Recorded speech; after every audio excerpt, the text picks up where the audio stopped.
فيعني I can tell you إنه this is the way that the Canadian system is. And I lived through the old-fashioned way and the competency-based training in my senior years. فيعني it's very good if it's done right.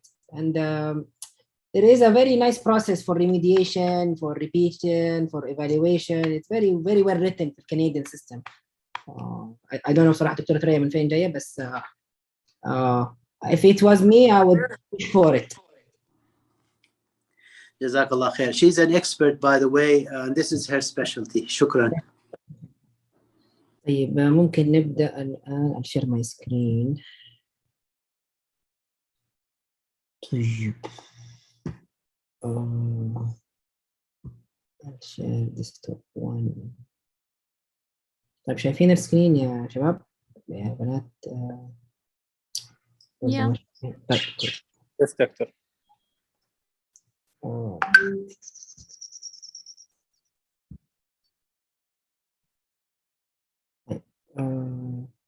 لا قولوا لي إذا شايفين السكرين لا، وأي سكرين شايفين البرزنتر مود ولا البرزنتيشن اتسيلف؟ شكلكم شايفين البرزنتر. شايفين البرزنتر مود دكتور. دقيقة طيب أغير حاجة بس. سكرين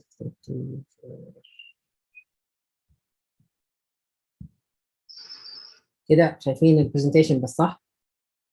Yes, the presentation. طيب بسم الله والصلاة والسلام على رسول الله. أنا هاني مفتي، cardiac surgeon في حرس جدة. I gave you guys these presentations last year, but this year is a more shorter version of it. Today we'll start with ASD and partial anomalous pulmonary venous drainage. Bismillah. طيب. Short outline. We talk about embryology, anatomy, types of ASDs, why do we repair them, secondum ASD, device versus surgical repair, and then sinus venosus ASD or partial anomalous pulmonary venous drainage or anomalous pulmonary venous drainage. It's the same thing. Surgical options, Scimitar syndrome, small conclusion, and then questions.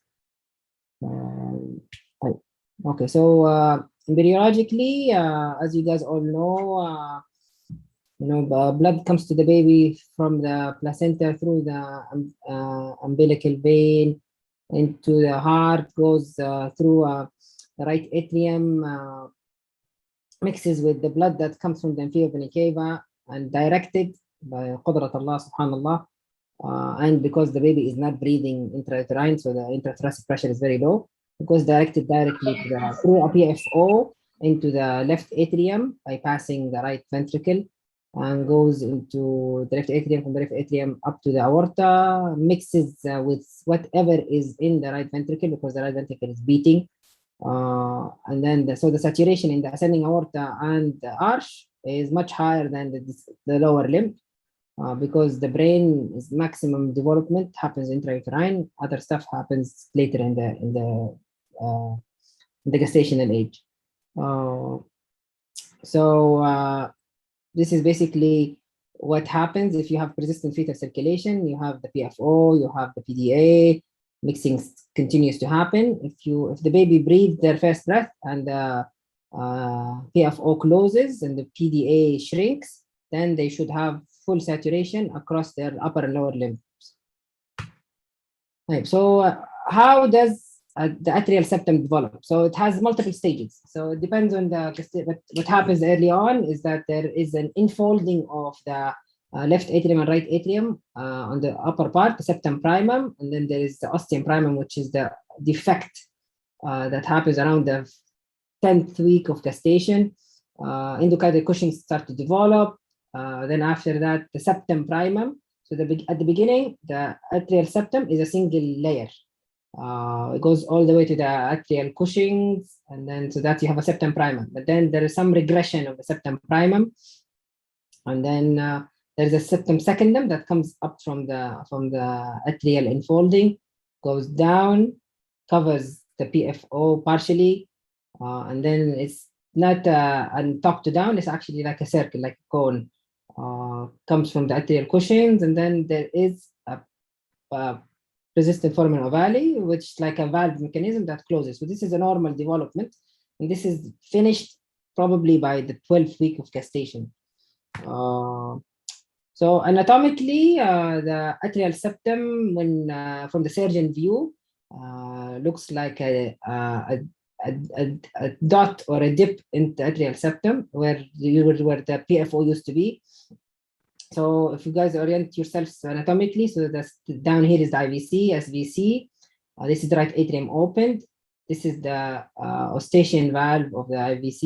This is the coronary sinus. Tricuspid valve is here. So this is what looks like a fossa ovalis, or what's remaining of the PFO.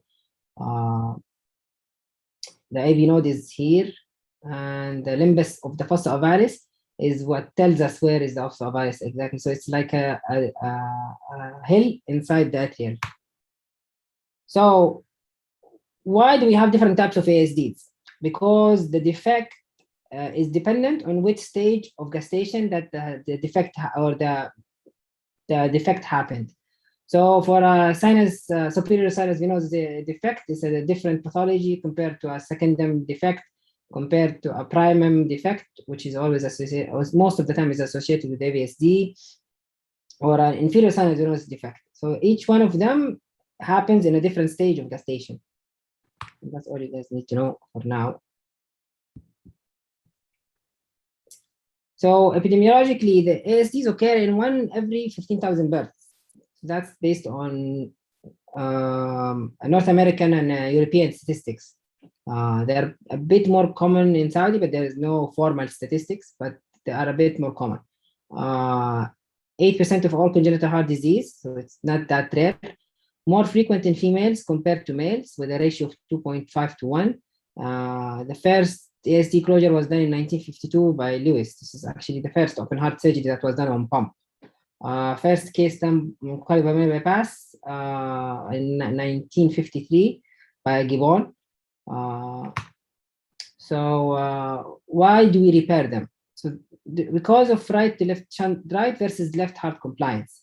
So early on, when the right ventricular compliance is lower than the left ventricular compliance because of pressure gradients, you have left to right shunt. As we age, the shunt gets worse because of volume overload and stiffening of the right ventricular stiffening.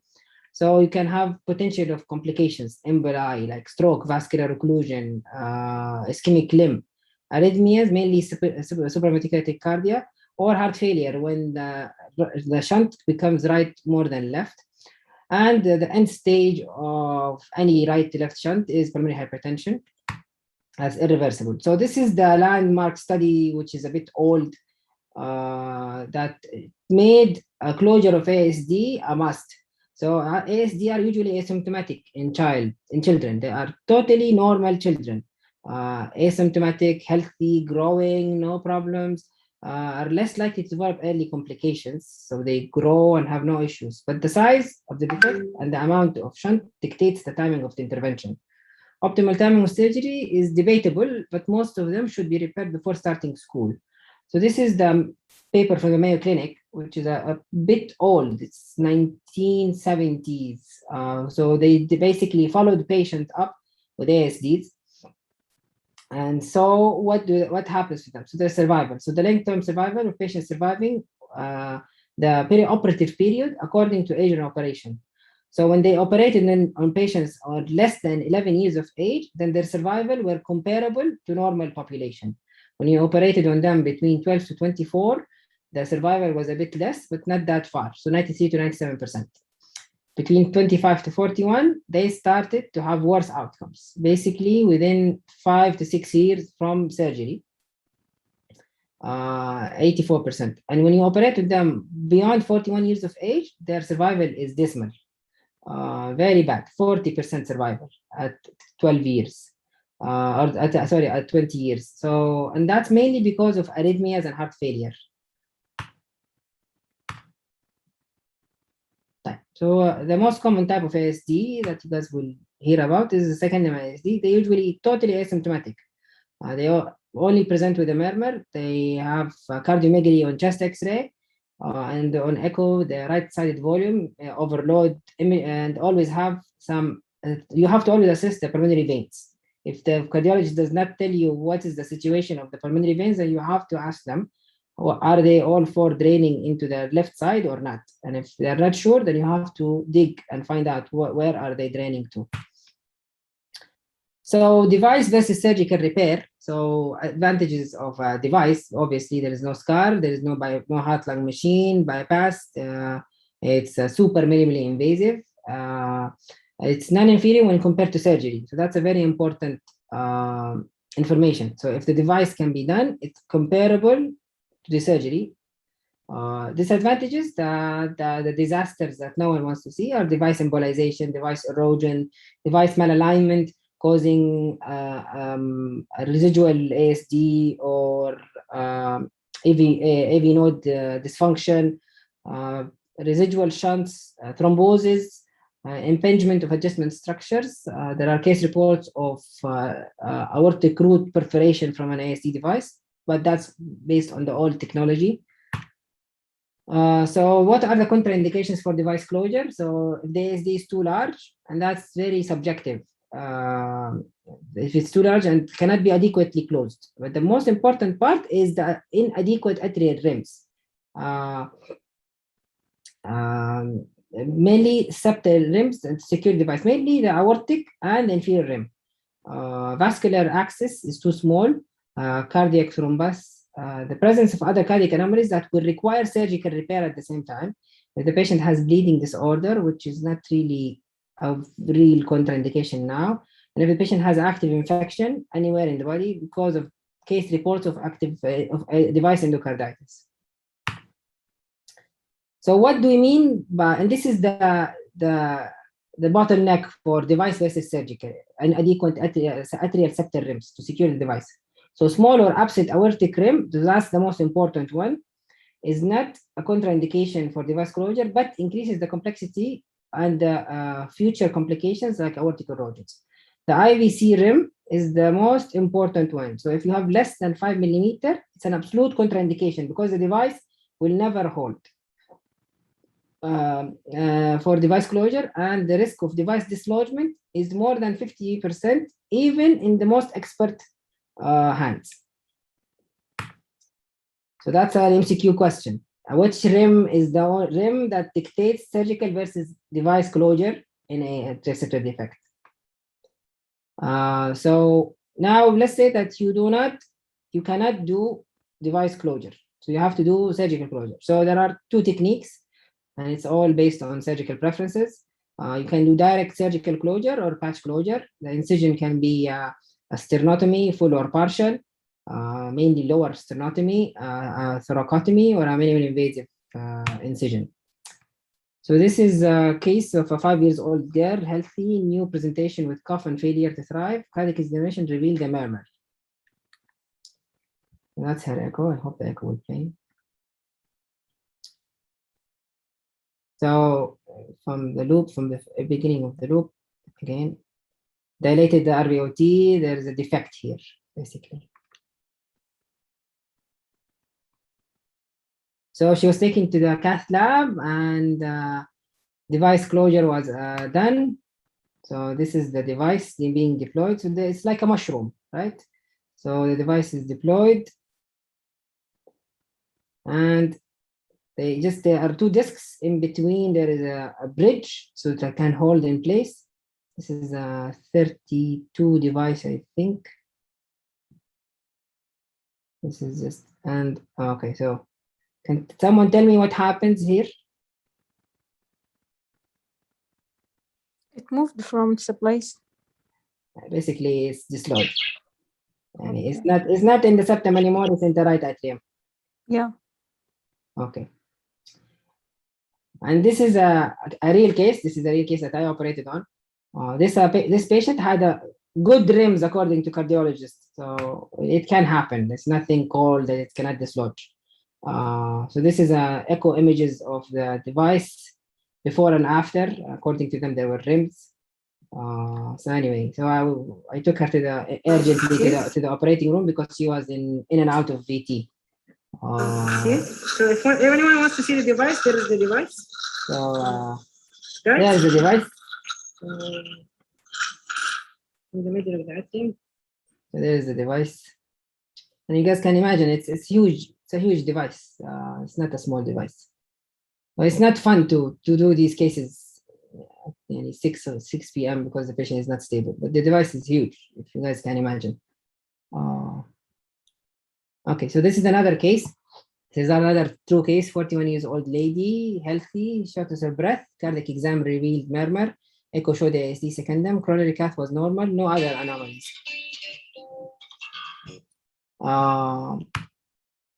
Again, this is the echo showing a very thin atrial septum and basically no aortic rim. So if you just I can draw your attention here to this. So although they say it's not a contraindication, lots of interventional cardiologists do not like to put devices when there is no aortic rim because they know they are afraid of erosion. So here, what aortic rims mean in the short axis where the whole aortic valve is in view, when there's the non-coronary cusp is here, left is here, right is, this is none, right, left. When there is no rim here, they are not happy to put devices there.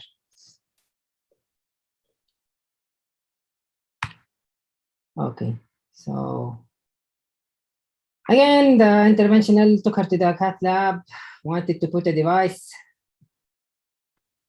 They did put the device.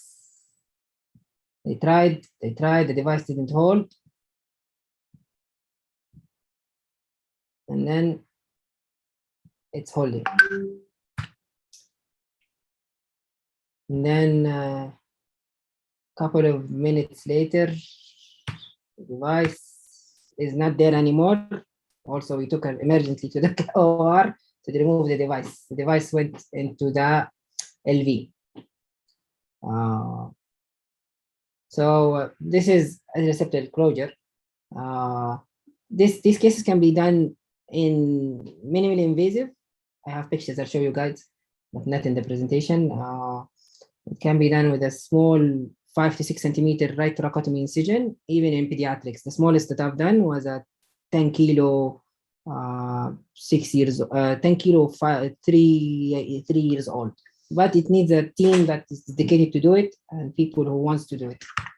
Sinus venosus ASD and partial anomalous pulmonary venous drainage is another entity of ASD. So they are usually asymptomatic.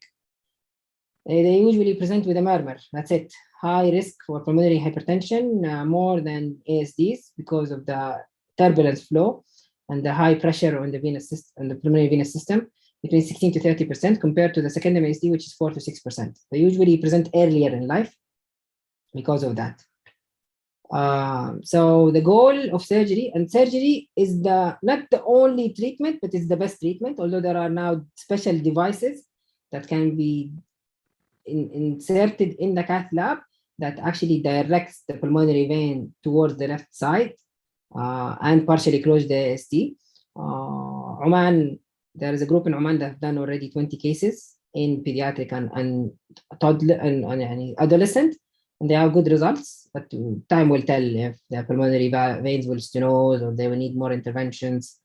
So anyway, so you redirect abnormally draining veins into the left side without causing the 3 pillars of not harming a patient with partial pulmonary venous drainage, causing stenosis. So you can either stenose the superior vena cava or the pulmonary veins.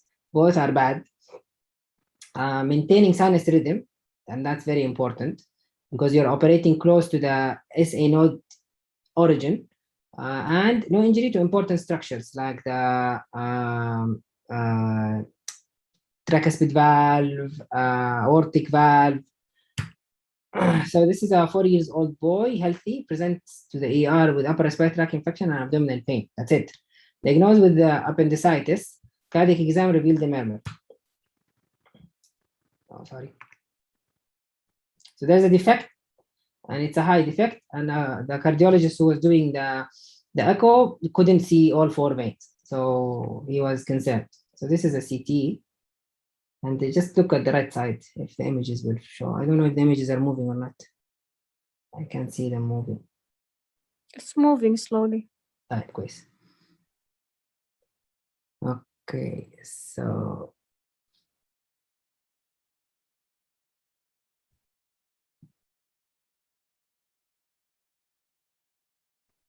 very slow. Anyway, trust me, the right upper pulmonary vein is draining into the back of the right atrium, just at the RA-SVC junction. Let's see here.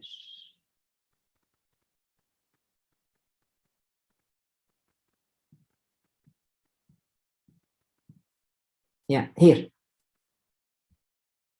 This one. So this should go here. It's draining here, just below the SVC-RA junction.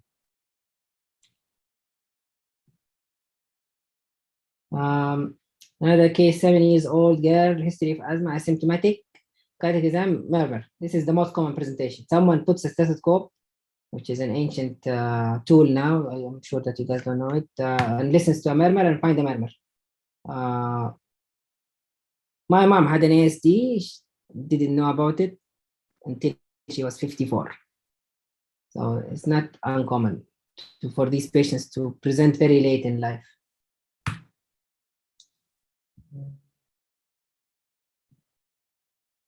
Again, she had also partial anomalous pulmonary venous drainage, but this time it was draining directly into the RA, not into the SVC-RA junction. So when you close them, you're not closing an ASD now, you are trying to reroute the anomalous pulmonary vein back into the left side.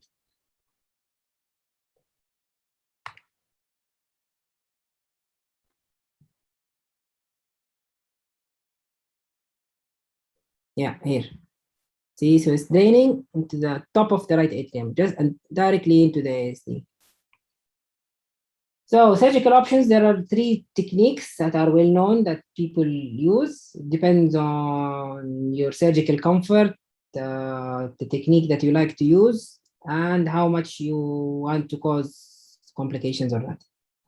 So there is a single patch technique. We basically reroute the anomalous pulmonary vein into the from the right atrium to enclose the ASD with the tunnel. So this is good when the drainage of the partial anomalous pulmonary vein is in the right atrium, away from the SVC junction. The issue with this is that you can either put too big of a patch and it bulges because of the left atrial pressure is higher than that pressure includes the SVC, or you can create a small tunnel and you can cause pulmonary venous hypertension because of the occlusion of the pulmonary veins. But it's if the drainage is straight and it's far from the SVC, this is not a bad technique. The other technique is the double patch technique, which you basically do the same, but instead of keeping just the opening of the SVC small, you actually open the atrium on the side all the way up to the SVC junction and put another patch to enlarge this area.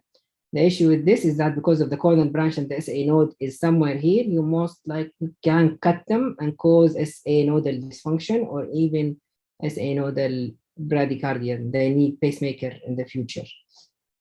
The last technique, which is the Warden technique, basically you transect the SVC above the partial anomalous pulmonary venous drainage. So if that's the partial anomalous venous drainage, you transect the SVC, that's here, you transect it above, close the distal stump, and re-implant and close your ASD, incorporating that point. So you close the SA, so the SVC RA junction, and direct all of this to the left side, and you re-implant the SVC into the right atrial appendage. This is called Warden procedure. It depends on your, also, it depends on the anatomical, how is the anatomy, how easily it can be placed, and what is the comfort, surgical comfort. And also in adults, this is much difficult because the tissues are stiff. So bringing the SVC down is harder. In young children, this is very easy. Where I train, this is like the only procedure that we do. Royal children, they don't even think. All patients get Warden. Okay. Scimitar syndrome is a very rare entity where you have scimitar, basically السيف العربي, where you have partial anomalous venous drainage draining into the IVC below the diaphragm. Usually, it's incidental finding, can present with recurrent right lower lobe pneumonia, PE, RV failure, associated with most of the time with tracheal anomalies or tetralogy of fellow, and it's a very, very, very rare anomaly. 22 years old male, healthy, had pre-employment check, chest X-ray, showed right lower lobe mass. Echo dilated RA, RV, abnormal flow in the IVC, no ASD, CT chest was done and showed Scimitar syndrome basically. So his right pulmonary vein is draining below the diaphragm into the IVC RA junction, and the IVC below the diaphragm. So what you need to do is redirect that IVC partial anomalous pulmonary vein drainage into the ASU through a big tunnel. There are multiple techniques. Some people do direct anastomosis, so they resect the pulmonary vein and re-anastomose it to the posterior wall of the left atrium, or you can tunnel it. So in conclusion, ASDs are very common. ASDs are usually asymptomatic. The most common cause of mortality in ASD is arrhythmias and heart failure, which usually occurs in the 3rd to 4th decade of life. Most ASDs are less than 5 millimeter diameter, will spontaneously close. So that's a very common question. So if you have if your relatives comes to you and say, oh, my child has a small ASD, should I have surgery? What should I do? If it's less than 5 millimeter, 90% of them will close spontaneously within 2 years. Anything between 0.5 and 1 needs follow up. Anything more than 1 is less likely to close. Sinus venous ASD can only be surgically closed unless you have someone who's brave enough to do device closure and willing to do it. Thank you. Mr. دقيقة أرد على البيجر.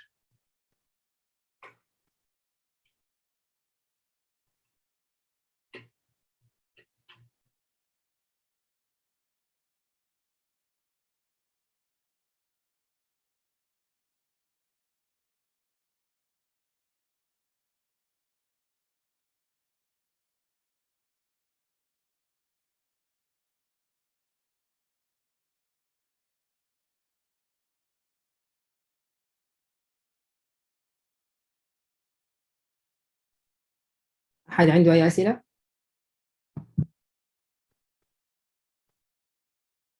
دكتور هاني إذا سمحت لي. تفضل. ما أدري بخصوص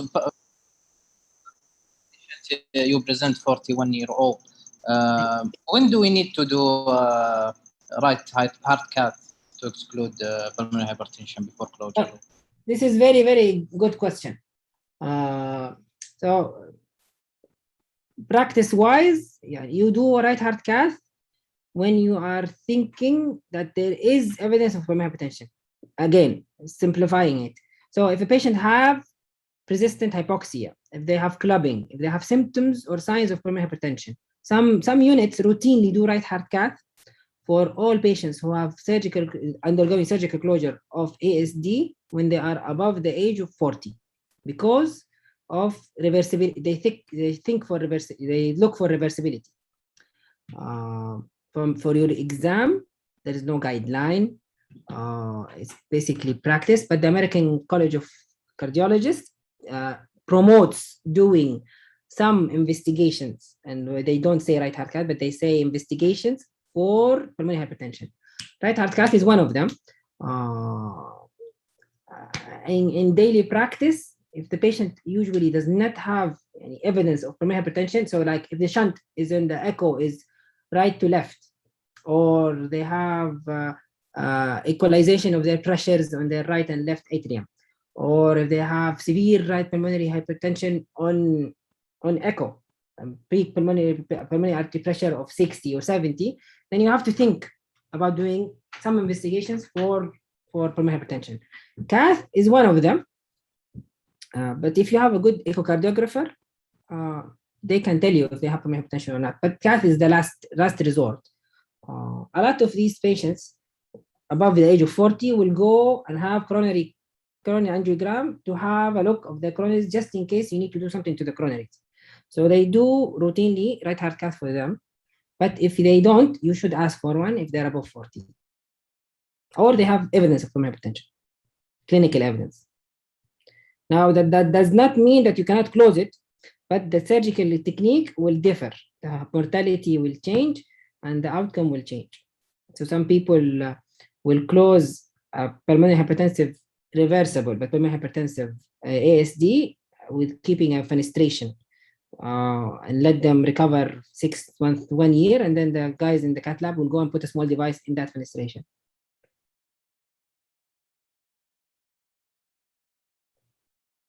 واضح؟ Yes, doctor. Thank you. But Dr. Hani, I have to close it anyway, even if there is a irreversible one, because the patients will be symptomatic, Hani. Then now becomes the big question: should I close an Eisenmenger or not?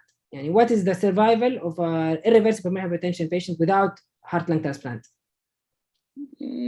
I think it يعني high mortality, so we have to please transplant ابغى them. رقم ما ابغى هاي ولا لو ابغى I don't know the number. I don't know. Okay. Severe pulmonary hypertensive patients who have irreversible pulmonary hypertension, they have 5-year survival 10% without heart and lung transplant. But we're talking about irreversible pulmonary hypertension. So someone who comes to the clinic with a SAT of 85, 88, clubbing, they're cyanotic. يعني في السعودية I'm not going to say never, but يعني it's rare to see someone like this. When you go to Tanzania or Africa, low income countries, poor countries, you will see those patients. I remember we had to operate on in a mission in Tanzania on a 40 years old with almost irreversible.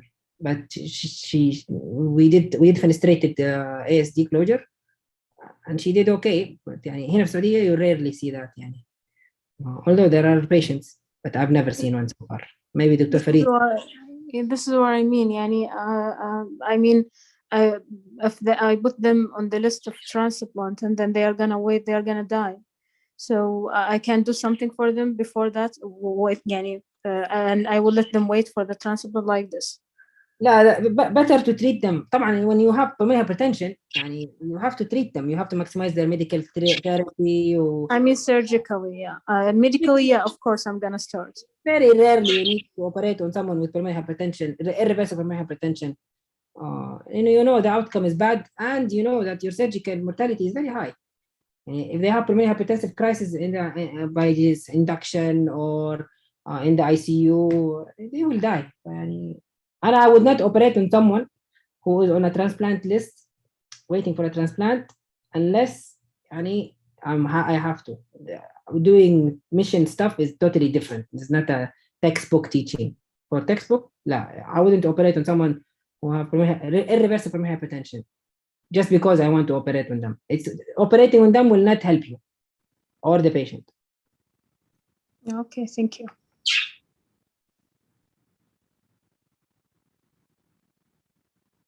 Other questions?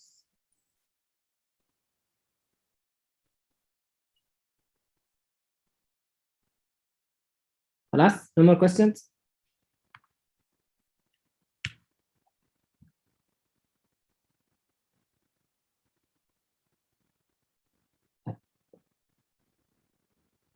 No more. Good. طيب.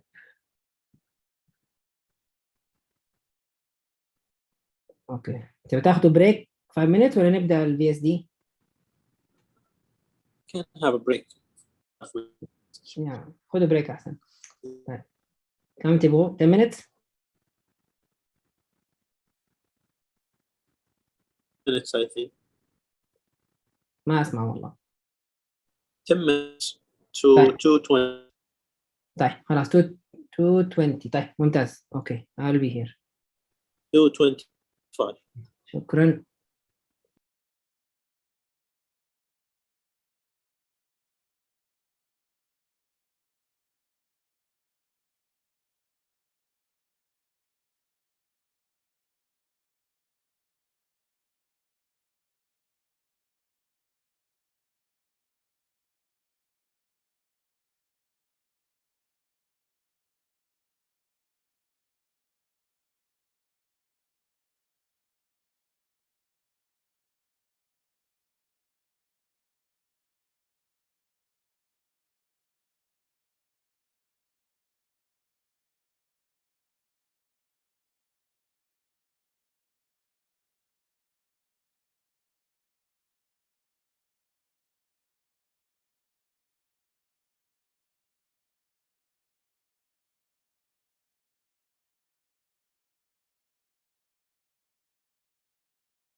دكتور هاني.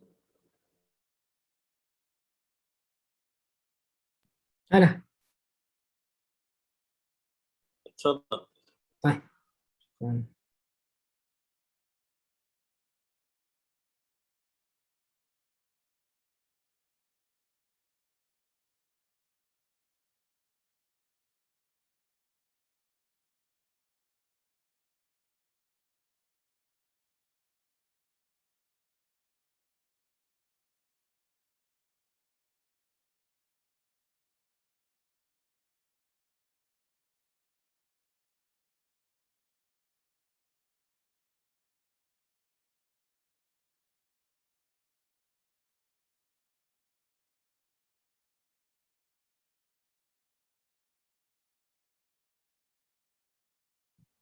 شايفين سلايد؟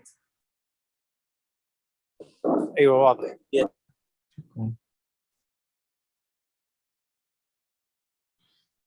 طيب بسم الله. بالنسبة okay, now we'll talk about VSDs. Again, some embryology, anatomy, types of VSD, and why do we repair them again? Question. So embryologically, the intraventricular septum is an anatomic structure that divides in the right ventricle and left ventricle into two separate rooms. The ventricular septum is not like the atrial septum, whereas it's a straight structure. It can be viewed as a two-dimensional structure. Ventricular septum is actually a three-dimensional structure. The formation of the intraventricular septum starts around the 5th week of embryologic development and involves the sequential fusion of 3 independent septums. So there are 3 different septums that come from 3 different areas in the heart and create the ventricular septum. So muscular outlet and inlet septum. And if you guys look at the diagram on the right side, basically you have the 18 days, you have a human head and tail, primitive blood vessels, cardiogenic blood vessels at the top, endocardial tubes that they two on the right and one on the right, one on the left, they fuse, and the middle part, so the upper part, which is close to the head, is the truncus arteriosus, the bulbus cordis, which gives the RVOT, the primitive ventricles, and the primitive atria. So the atrium is actually at the bottom of the heart, and then when there is 80 rotations at the 23 days, the atrium becomes on the top. Subhanallah, the heart tube rotates around itself and creates the heart. So in this rotation, the ventricular septum starts to form, and there is the ventricular septum. If you have a transverse transection of the heart, at 28 days, there is no septum, basically. It's a very big empty chamber. There is already a primum septum, but there is no ventricular septum. And then when the rotation starts to happen, structures get closer to each other, then you start having what looks like a septum. So this is a very nice paper that shows exactly how the ventricular septum develops. It's just you guys need to know that it's not a straight structure, it's actually a 3-dimensional structure. So if you have a membranous VSD, then the closure of the area between the truncus arteriosus and the endocardial cushion is absent. If you have a muscular VSD, there is actually apoptosis of the muscular septum. And if you have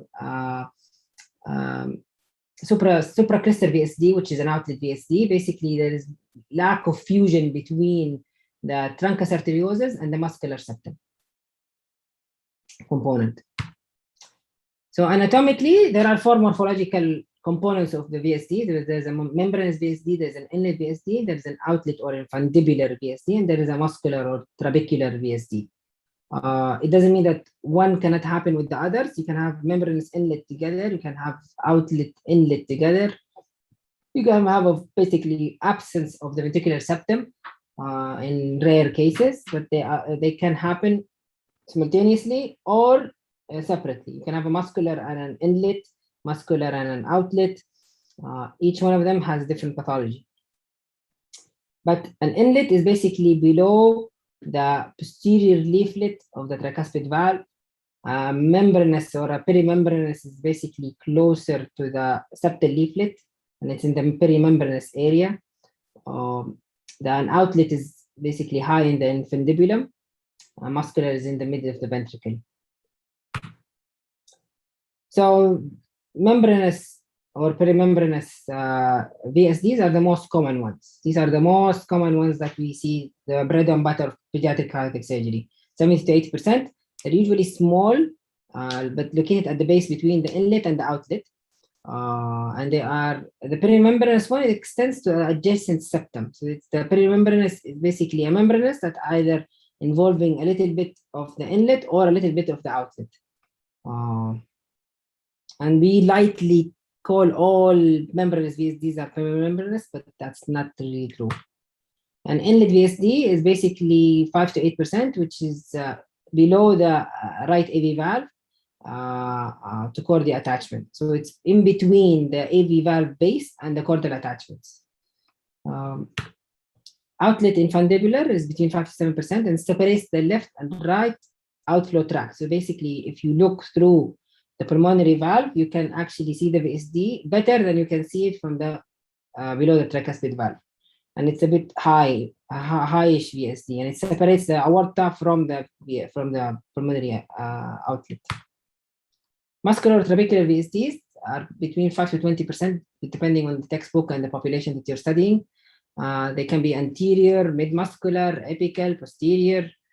So there are different types, but they're usually asymptomatic. So different way to look at the type of VSD. So there is the different surgical classification.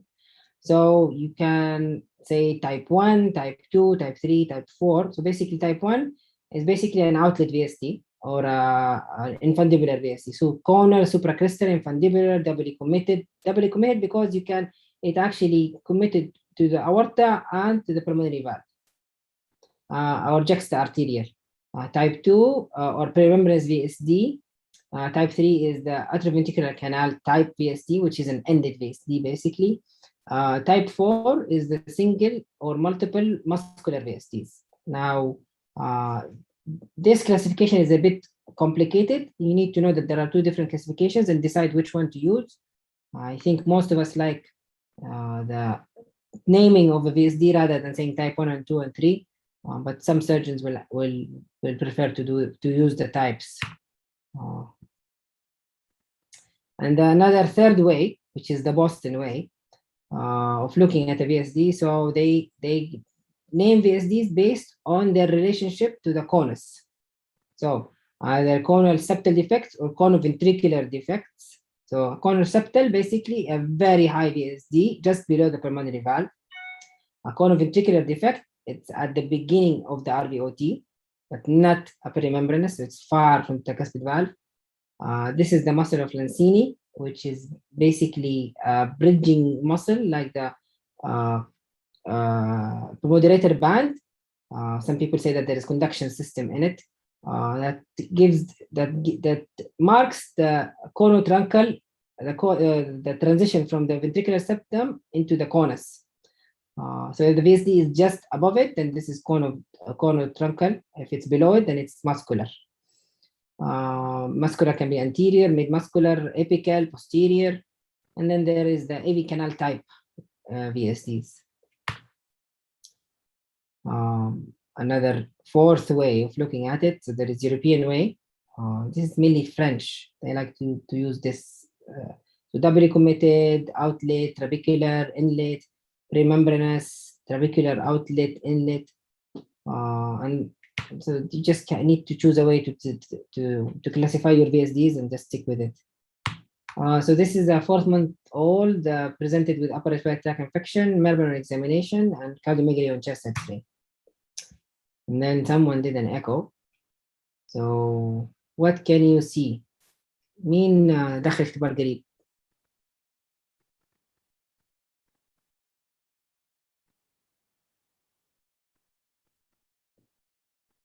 Hello? Yes, actually, there is a hole between the ventricles. There is a hole in the interventricular septum. Up there. What type of VSD is this? From these two views. Is it a perimembranous? يعني, okay, based on what you say it's perimembranous, you might be right, you might be wrong.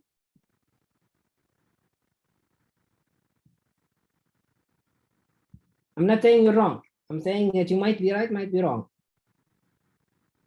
Tell me why.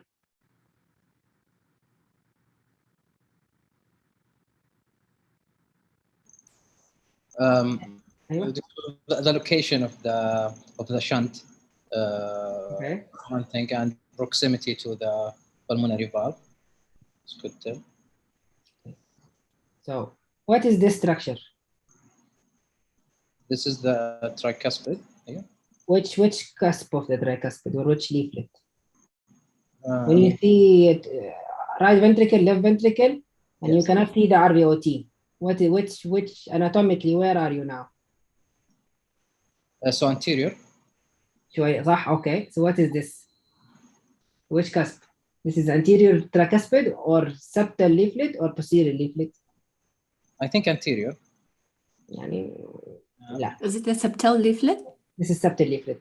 Anterior leaflet, you should not be able to see it from this view. This is septal leaflet. Okay, so when there is a VSD below the septal leaflet, most likely it's either membranous or perimembranous, depending on what way you're looking at it. Right. So this is, if you want to say perimembranous, that's fine. This is perimembranous. Okay, so this is another view. But طبعا looking at it from two views is not enough. You have to look at least for another two views. This is post-op, post-closure, and I'll show you guys how can you tell. So this, what is this? What are we looking at? What is this structure here?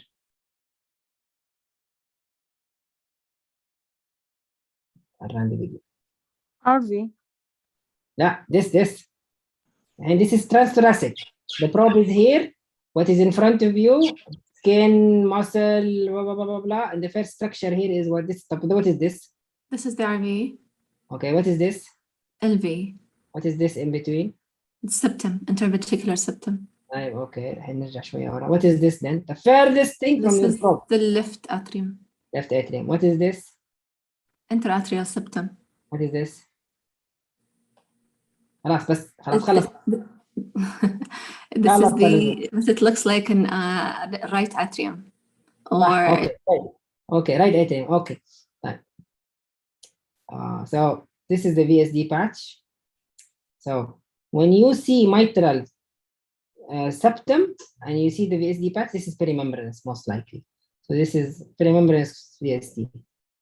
And this is a sweep عشان to show the other views. But in a pre-op, you have to look for the long axis LVOT view.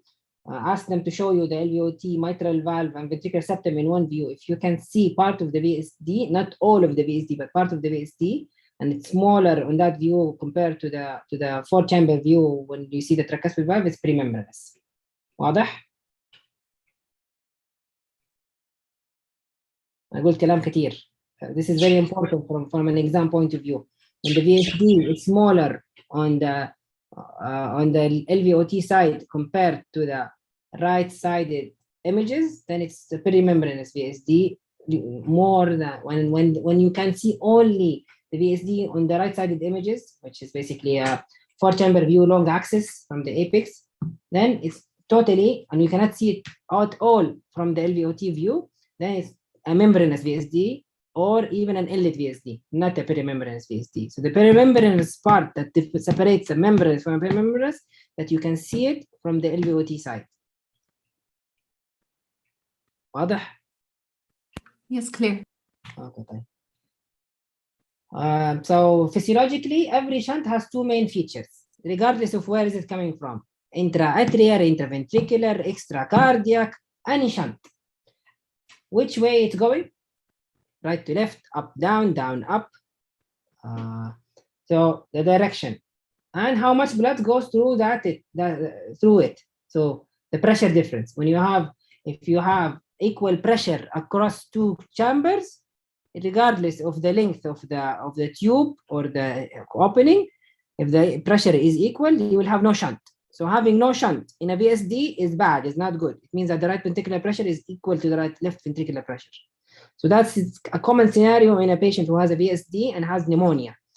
And because they have transient pulmonary hypertension, because their lungs are sick, then they usually have no shunt. They tell you, okay, there's no shunt. It doesn't mean that there's no shunt because there's no shunt, because they are in transient pulmonary hypertension.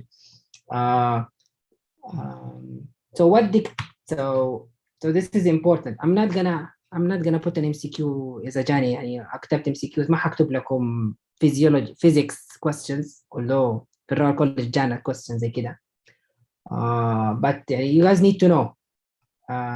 So Darcy's law of flow. This is fluid dynamics. So the delta P, which is the delta pressure difference between two chambers pressures over the radius of the tube that is connecting these two chambers. So if the pressure, the difference is high, will the flow increase or decrease? Given that the R doesn't change. Increase. And if the radius is small, will the flow increase or decrease? Increase. Increase. It will increase. Right. Increase, if the resistance of the blood vessel against blood flow is high, will it decrease or increase? Decrease. Okay. That's right. Now Darcy's law is not enough. This is just the basic of fluid dynamics, regardless of the size of the chamber. But Poisson law of flow is actually what we actually do in the cath lab. What they do when they measure, shunt equations in the cath lab. Basically, they do this. So there's a delta P multiplied by the radius to the power of 4. So the bigger the hole, so the thing that actually has the highest impact in all of this is the radius, because the radius is to the power of 4. So one change in radius is like going from 1 millimeter to 2 millimeter. You change from 1 millimeter hole to 2 times 2 times 2 times 2 كم؟ 2 في 2 ب4 4 في 2 ب 8 8 في 2 بكم؟ 16. 16. You increase the flow by just going by 1 unit in the radius to the power of 4. So that's the most important predictor of flow in a shunt is the radius, and that's why when you put a BT shunt, a big BT shunt, you have pulmonary overflow because the radius is so big. طبعا pressure difference is important. Nu is the viscosity constant, and the L is the length of the tube. So the longer the tube, the more flow or less flow? Less. Less. حلو. Okay. ليش؟ why is less؟ لأنه المقام. غير انه في المقام. علاقة عكسية يا دكتور. غير علاقة عكسية. ما سيبكم من Because it الرياضيات. takes a long time to travel. ايوه ليك it takes a long time to travel. ليش it takes time to travel؟ ليش؟ عشان the resistance is high. Because the tube is long, the resistance is high. That's why it takes long time to travel. Okay. خلصنا الرياضيات كويس. Okay, blood flow is dependent on multiple factors. So the lesion size, as we spoke, so small versus large, restrictive versus non-restrictive, and the balance between the pulmonary and systemic vascular resistance. This is important. So a restrictive definition of a restrictive VSD is a VSD that is less than 5 centimeters square, not 5 centimeter, not half a centimeter, half a centimeter square. So it's area, not diameter. Smaller than aortic valve orifice area. A small left to right shunt, normal right ventricular output, 75% of them will spontaneously close within the first 2 years of life. Less than an ASD, but still a lot of them will close within 2 years. But then Hoffman and Raldorf did multiple studies on echoes, and they saw that the VSD, if the patient VSD is small, the probability of closing within the first 2 years is very high. If it's large, then the probability is lower. Non-restrictive VSD, basically a VSD of more than 1 centimeter square, equal to or larger to the aortic valve area, equals RV on LV pressure, large hemodynamically significant left to right shunt, and rarely close spontaneously. So between 0.5 and 1, this is a gray zone. It depends on multiple factors. A lot of them will close or get smaller, but rarely they will close, totally close. Pulmonary, so the vascular resistance is important here because pulmonary resistance may remain high longer in infant with large VSDs, minimal left to right shunt. decreasing pulmonary resistance lead to significant left to right shunt, clinical symptoms of congestive heart failure. So that's what's a very common scenario. A baby that is born with a large VSD and they have no problems because they have persistent pulmonary hypertension, mild, but enough to act like a PA band to decrease the amount of shunt through the VSD by creating high pressures in the pulmonary system. So the baby will be fine, they will grow and they will go home and then come back in 2 to 3 months with symptoms of congestive heart failure. And then the mother will tell you, okay, the baby is not growing, they're not gaining weight, they're getting sweaty, they're sleepy, sometimes they're cyanotic. That's where they start having symptoms. When you have persistent left-right shunt leading to hypertrophy of the median smooth muscle layer, this is pathological. What happens? PVR increases, long-standing left-to-right shunt that presents chronically increased PVR may lead to persistent right-to-left shunt described as Eisenmenger syndrome.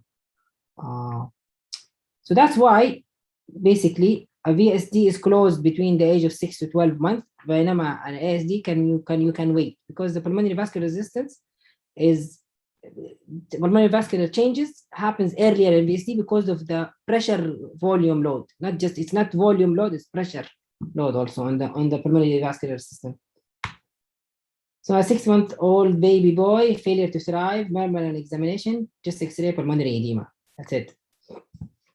You do an echo because you heard the murmur and you see something like this. So what is this VSD?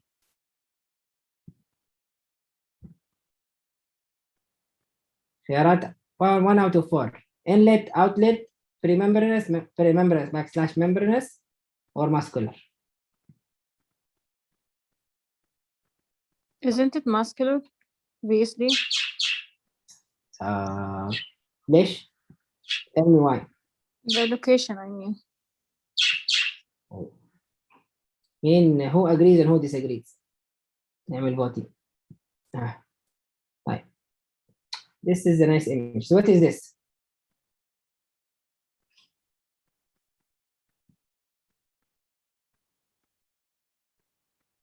Septal leaflet. Okay. Right. And what is this? This is the muscular VSD.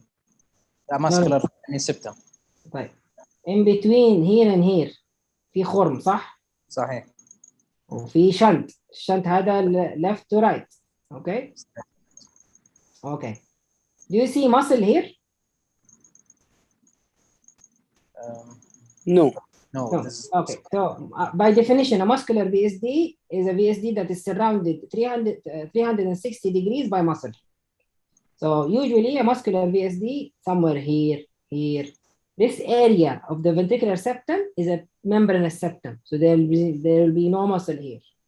So between 0.1 centimeter to 2 centimeter from the crux of from the hinge of the septal leaflet all the way to the muscular septum, this is all perimembranous.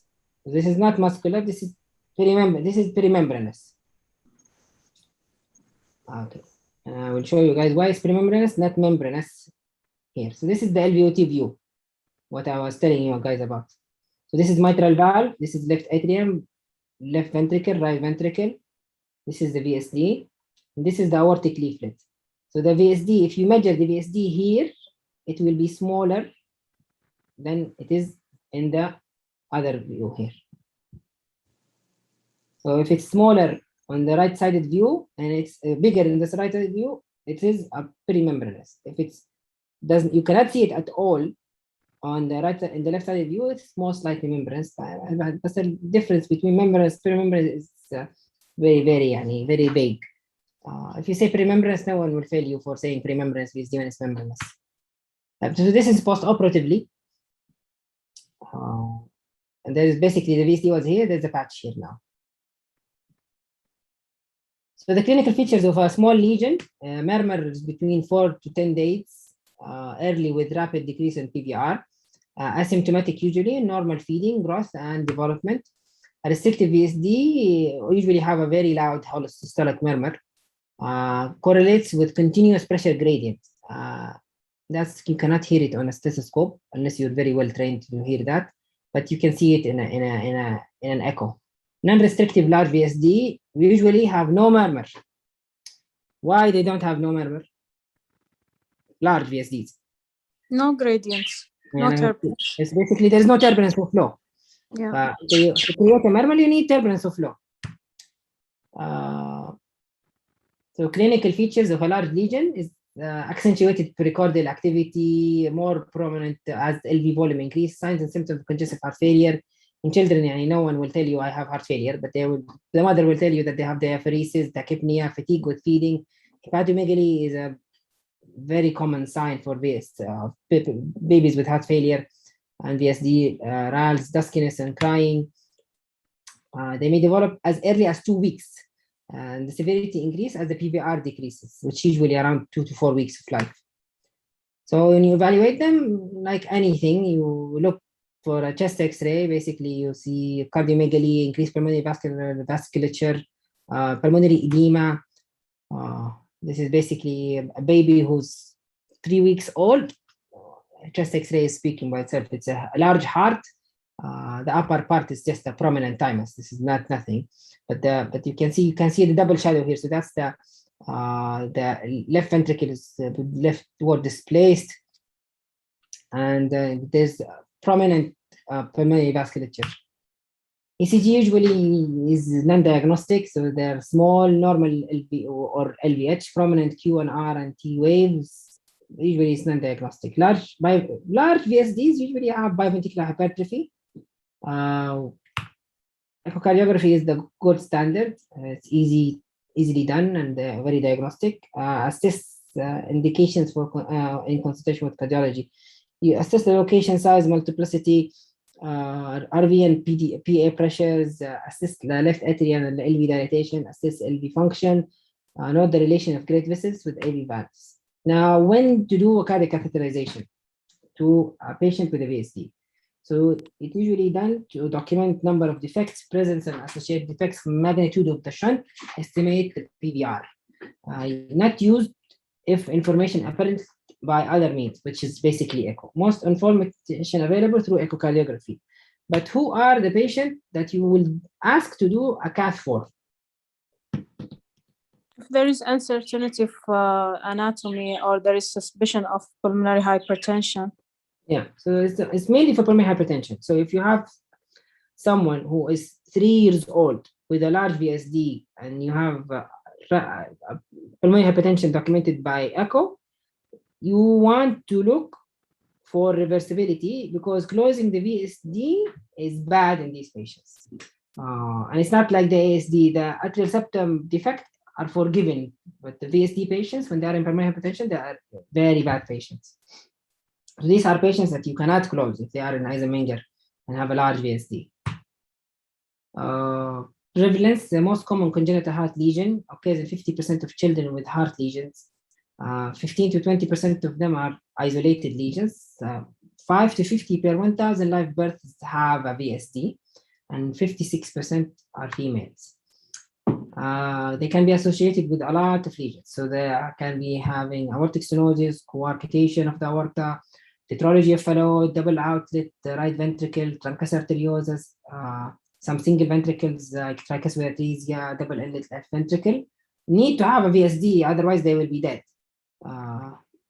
So this is a very common exam question. So croissant disorders associated with a VSD. So trisomy 21, so they can have 40% of them will have just a VSD. Trisomy 13, 18 will have around 18% in 13 and 31 in 18 have just the VSD. 22q11 deletion, basically a tetralogy of Fallot variant most commonly, or VSD with or without aortic arch anomaly is the second most common. Holt-Oram syndrome, basically hand-heart syndrome, and they have TBX5 gene deficiency in chromosome 12.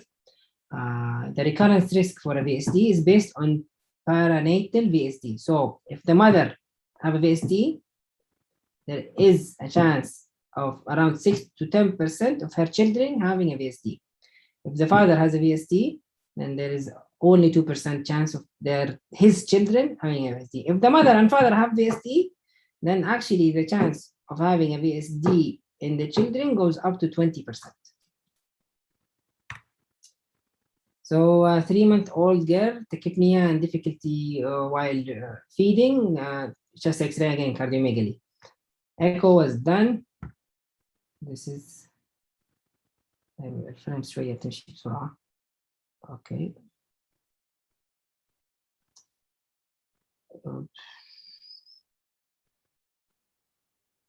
Okay. هذه الصورة حلوة. What is this? إذا قلت لكم هذا الرايت This is coronary. the aortic valve or aortic annulus. Aortic valve, aortic annulus, صح. Okay, what is this? So that's a defect. So this would بس VSD بس لا تقول لي ولا شيء ثاني، ما أبغاك تقول لي ولا شيء ثاني، شكرا. VSD خلاص. طيب. طيب. Okay.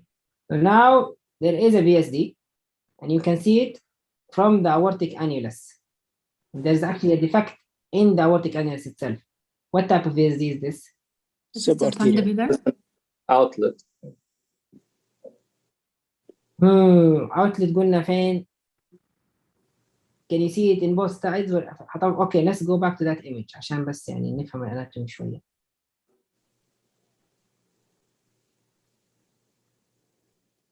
عديتها. طيب اوكي كده. ايش هذا؟ What is this؟ mitral. لا ما هو المايترال. تراجع. Tricuspid. لا تراجع خلاص خلصت الفالس. Is it the LVOT? طيب.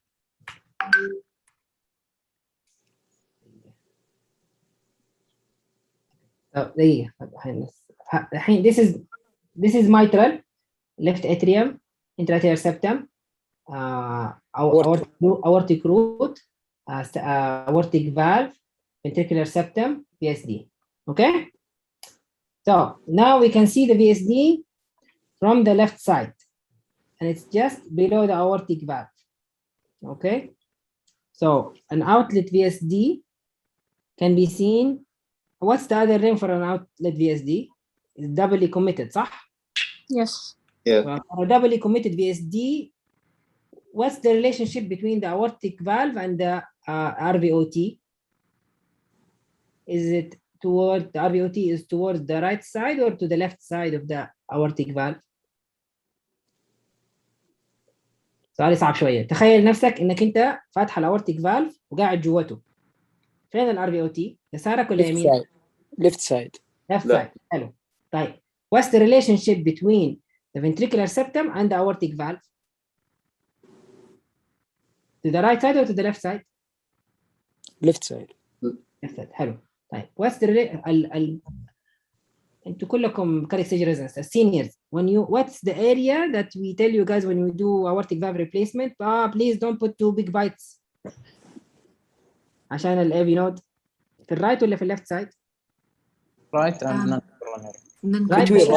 Right and none. So okay, so right and none. حلو. وصلنا هنا. اوكي. خلينا تيجي الايمج الصح. So this is pulmonary valve. Okay. Okay. So okay, هنا. So what is this? Coronary. This RCA. RCA. حلو ممتاز. يعني this is right coronary cusp, left coronary cusp, non-coronary cusp. The relation, the easiest way to remember the non-coronary cusp, it's the one that has direct relationship with the atrial septum. If you can see the atrial septum, the non-coronary cusp is this one. So this is right, left, and none. طيب. Where is the defect? Is it anterior or posterior? So where is the pulmonary valve in relationship to this? هنا. In the right. Yeah, هنا pulmonary valve هيكون المفروض. فoutlet VSD will be somewhere here and it will be lower. This is a premembranous VSD. This is a true premembranous VSD. When it's to the right of the coronary, away from the atrial septum, it's actually closer to the left side. It's confusing, I know, but you have to remember it. If you can see a VSD from to the right of the coronary artery, then it's a premembranous VSD. Because that's where is the AV node when you look at the aortic valve. So it's a premembranous VSD, it's not an outlet VSD. For an outlet VSD to occur, it has to be to the left of the coronary artery, not to the right of the coronary artery. هنا لازم تكون هنا, somewhere here. Down a little bit, but here. So this is premembranous. And again, for an outlet, you will never see an outlet here. You will never ever see it here. You cannot see it here because it's higher. This is down into the septum itself. But this is not outlet. This is when you see a VSD from here, it's either premembranous or membranous. That's it. واضح? Or you guys are confused now? No, it's clear, Doctor. واضح. So, Doctor, the doubly committed is same as the subpulmonary and outlet? Yes, it's the same. Doubly committed, subpulmonary, outlet. It has to be above the conotruncal junction. Okay. أرجع لكم للصورة هذيك. هنا الصورة. But this is important. You have to understand the difference. طبعا most of the time you guys will see just subarterial. Yes, here. So an outlet VSD will be very high. From echo point of view, الإيمج اللي شفناها احنا قبل شوية احنا شفنا حاجة زي كده. But an outlet should be just below the aortic cusp and should be between the none and left, مش right and left. And right coronary cusp is here. But your VSD is just like this. Dr. Hani? نعم. Can I ask a question, please? Sure. What is the best view to view an outlet VSD? Best view in echo you mean صح? Yes, correct. Yeah. So it's not a single view. You have to look for any VSD. You have to look in 4 views. Any standard view for an echo. طبعا I advise you guys to go and hold the probe by yourselves عشان to get used to the views. But 4-chamber view to tell you where is the defect. Is it high or low? Okay. And then you go to LVOT view. LVOT view. If there is the VSD, you can see it through the LVOT view. It's either perimembranous or membranous, depends on how much you can see out of the LVOT. If it's just below the aortic valve and you can see it on the LVOT view, then it's perimembranous. No other question. That's why when we repair them, we say there is a risk of AV valve regurg because we can injure the aortic leaflets because they are very close in proximity of the aortic of the perimembranous VSD. That's why in adults, when you repair a perimembranous VSD, it's always better to look through the aortic valve because it's just there. And then you ask the cardiologist to rotate or you do it, you rotate the probe from the LVOT view 90 degrees to short axis, and you see the LVOT there. If you can see the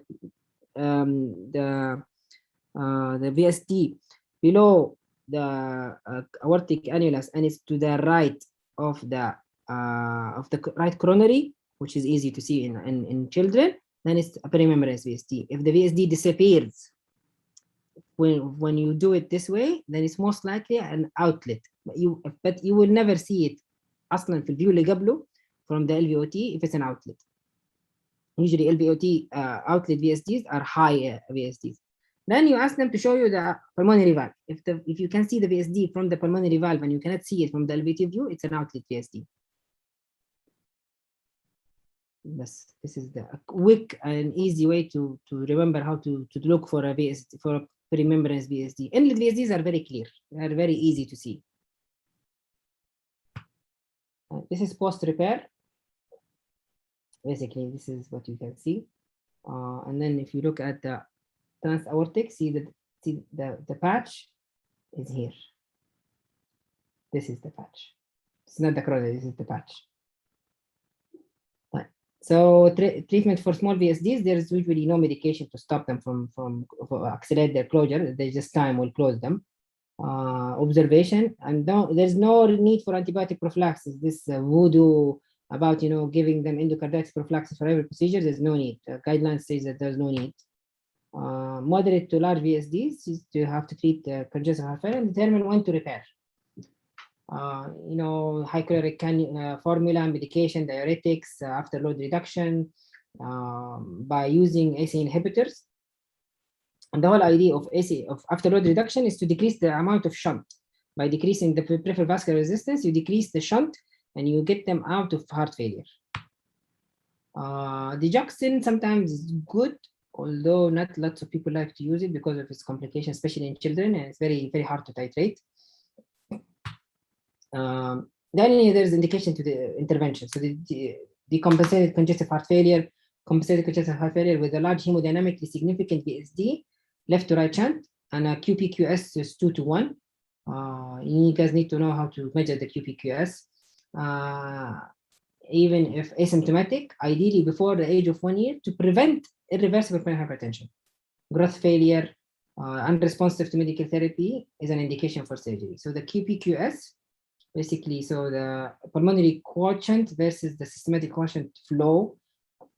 Basically, when you do, this is the proper way to do it, but when you do some mathematical wisdom, it's basically the QPQS is the saturation in the aorta minus the saturation in the SVC over the saturation in the pulmonary valve minus the saturation in the pulmonary arteries. There are some assumptions here that the saturation in the pulmonary vein is equal to the saturation of the peripheral saturation. So it's 100%. And then if you want to be very scientific, then it's more than this. It's not saturation of the SVC. It's 1 SVC over plus 3 IVC over 4. But this is the simple way to do it. So you should not close a VSD if it's small, 6 months without congestive heart failure and high PVR. You should not close a VSD if it's hemodynamically insignificant with a shunt of less than 1.5:1, and if they have ischemic physiology. You should not attempt closure because they will basically die. Surgical closure, typically patch closure, sometimes primary closure in very small VSDs and special situations. Please don't do it. I don't advise it. Even if it's small, put a patch. It's just better. Surgical mortality should be less than 1%. And this is how we close them. So this is a pre-membranous VSD looking through the tricuspid valve. That's why we do it through the tricuspid valve, to avoid doing the crazy thing of closing the LVOT. People have done it. It's not simple. So, but basically what we do is put a patch and close the VSD, isolate the VSD from the right side. So there is a shunt. Blood will come here and hit the VSD and come back, go to the aorta. But there shouldn't be any more VSD. There are multiple ways. So, but the standard way of doing it for a perimembranous VSD or a membranous VSD, you go bicaval cannulation, aorta, arrested heart, cross clamped. I usually cool down to 32. Go expose the tricuspid valve. Usually in bigger children, a little bit, the area is crowded because of the turbulent flow. So you have to be, look for the VSD, but once you lift the VSD, lift the tricuspid annulus up with a vein retractor or something, you'll see the VSD, and you see the RVOT from here.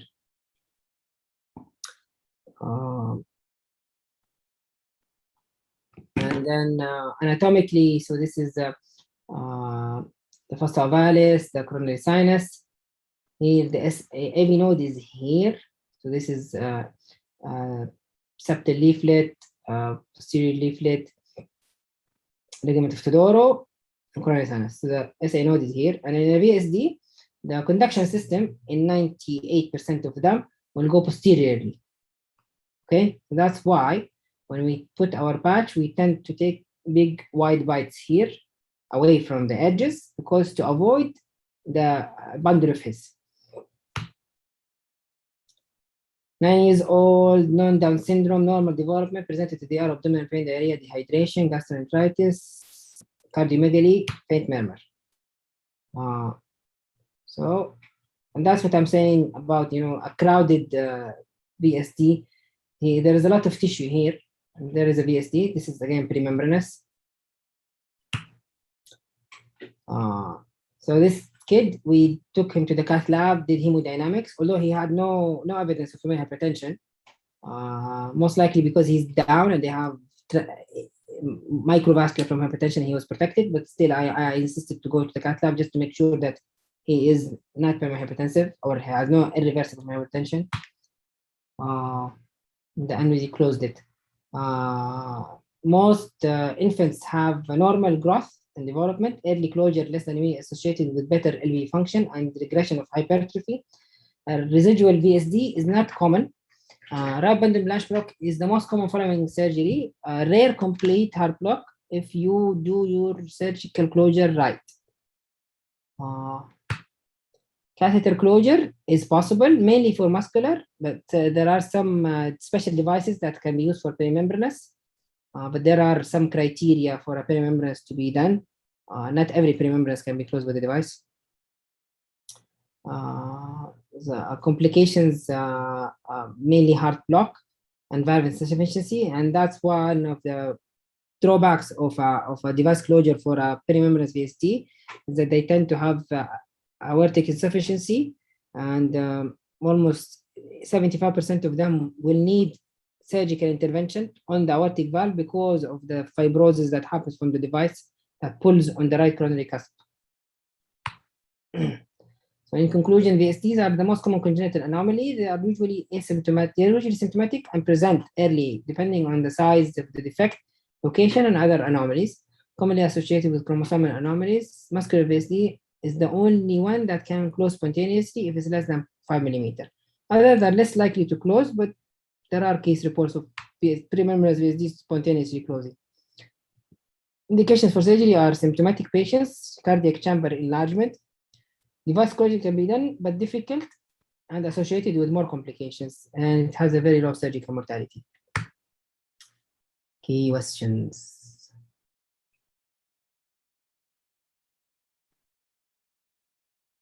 دكتور بعد إذنك presence of AR even if mild it's indication for surgery.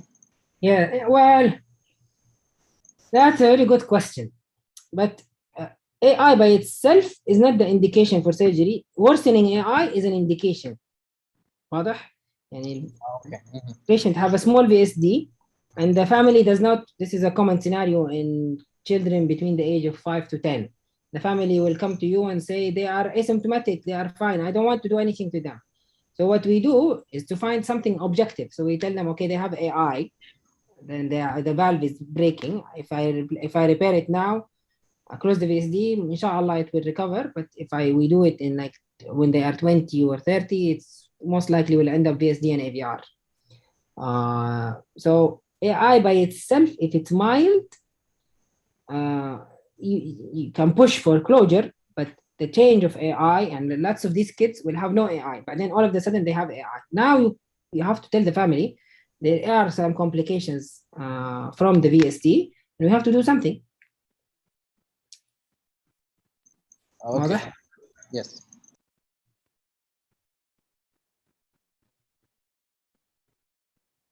مين كمان؟ غيره.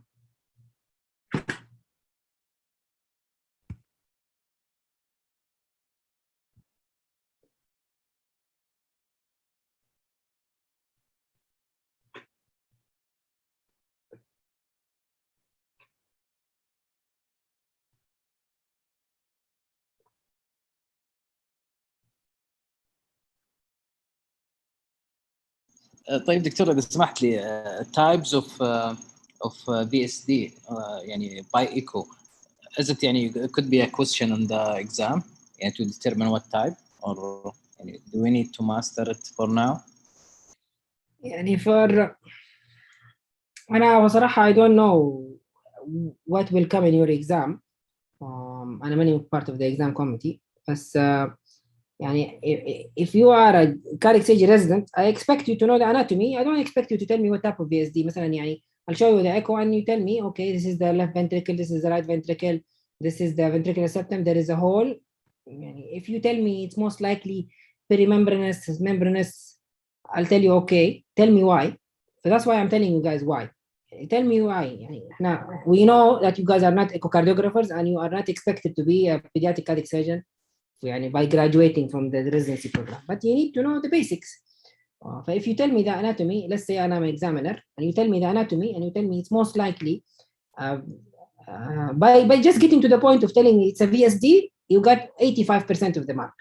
Now, okay, telling me it's a بس يعني ما اوريك الاورتيك فالف واوريك في اس دي وتقول لي هذه انلت في اس دي يعني come on يعني it's better not to say what type rather than saying something wrong.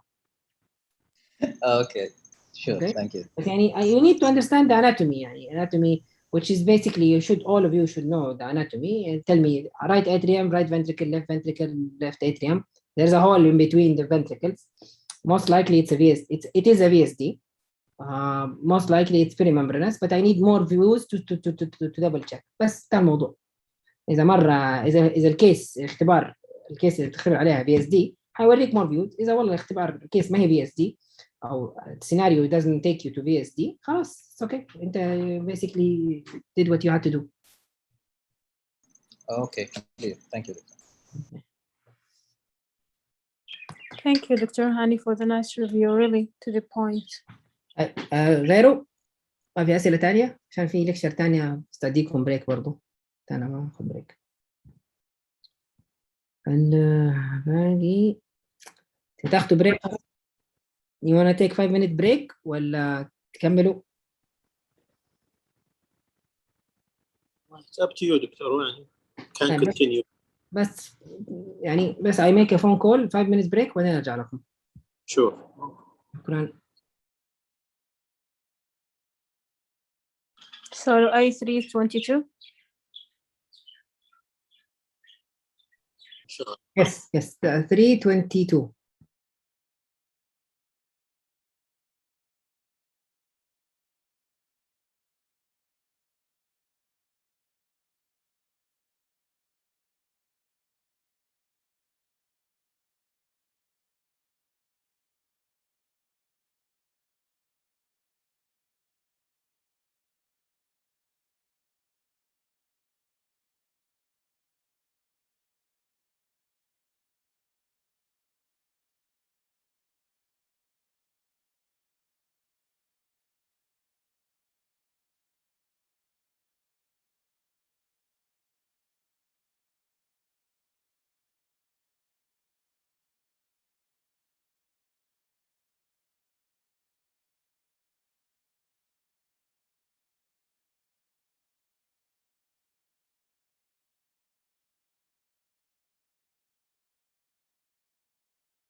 يلا بسم الله.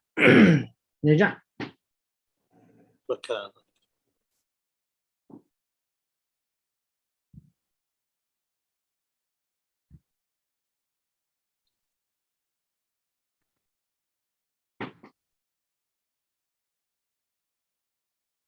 يا لا يلا ستارت ريكوردينج. ليش وقفت ريكوردينج؟ عبد الملك هوني. طيب.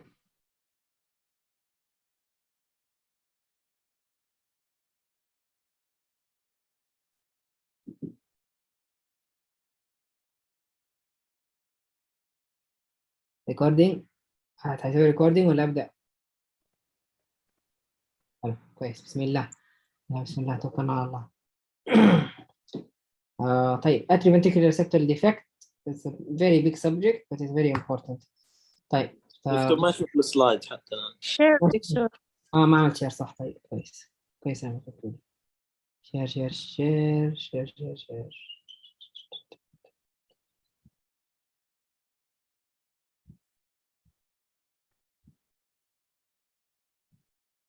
Yeah, can you see the guys the slides?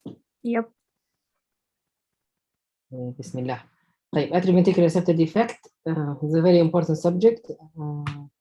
طيب طبعا this is just a disclaimer. A lot of this presentation is originally taken with permission from Dr. عبد الوهاب الصعيدي, consultant cardiac surgeon King Fahd Al Fort Hospital جدة. طيب this is a case of mine. 3 years old baby girl. Mother is complaining of poor weight gain and poor feeding. That's it. طيب so this is a echo for chamber. Yeah, the echo is شوية fast but I'll stop them. So what you guys can see here. So right atrium, left atrium, right ventricle, left ventricle, ventricular septum, atrial septum. There's a defect here. If you run the loop a little bit, you see that there's another defect here. And what we call is that the atrial valves are floating, which means that they are not supported. Here so you see them floating. Okay, so there's a shunt, bidirectional shunt.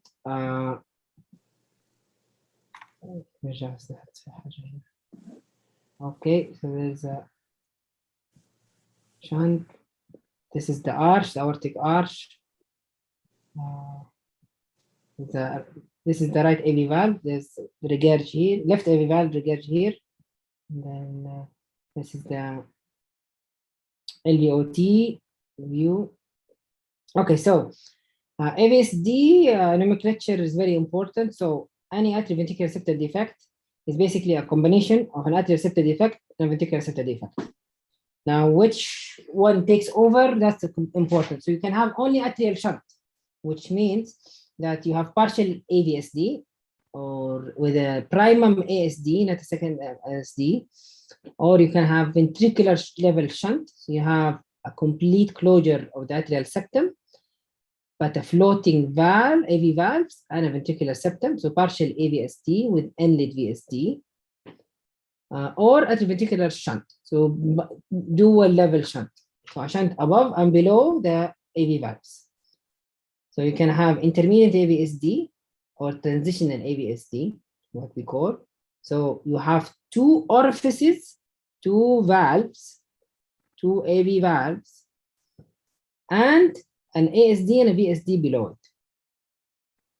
Okay, or you can have complete AVSD. Basically, you have 1 big orifice, 1 annulus, and a ventricular and a septal defect. So what differentiate? Why I can't say for this one? Okay, this is just ASD VSD, not intermediate AVSD. The difference here is that there is a cleft. If there is a cleft in the mitral valve, then this is an AVSD. This is not a VSD ASD. واضح? Yes. The presence of a left mitral cleft is an indication that this was an AVSD that partially closed. Okay. So physiologically speaking, complete and intermediate have the same behavior as a large VSD ASD. So they go into heart failure earlier. A transitional which means that it has a small VSD component or a partial AVSD, have the same behavior as a large ASD from a physiological point of view. So these two present earlier in life because they go into heart failure earlier. These two present later in life because they don't usually go into heart failure. And if they go into heart failure, it will be very mild form of heart failure. Right. So, but now the major confusion comes: intermediate and partial have similar AV valve anatomy. So a tongue of tissue divides the common AV valve into right and left components by connecting the anterior and posterior bridging leaflets centrally. So having two orifices, okay, means that this is either intermediate, transitional, or partial. If you have one big orifice, it's complete. End of discussion. Now, if there is a large VSD or a small VSD, blah, blah, blah, but again, remember, complete means that there's one big orifice.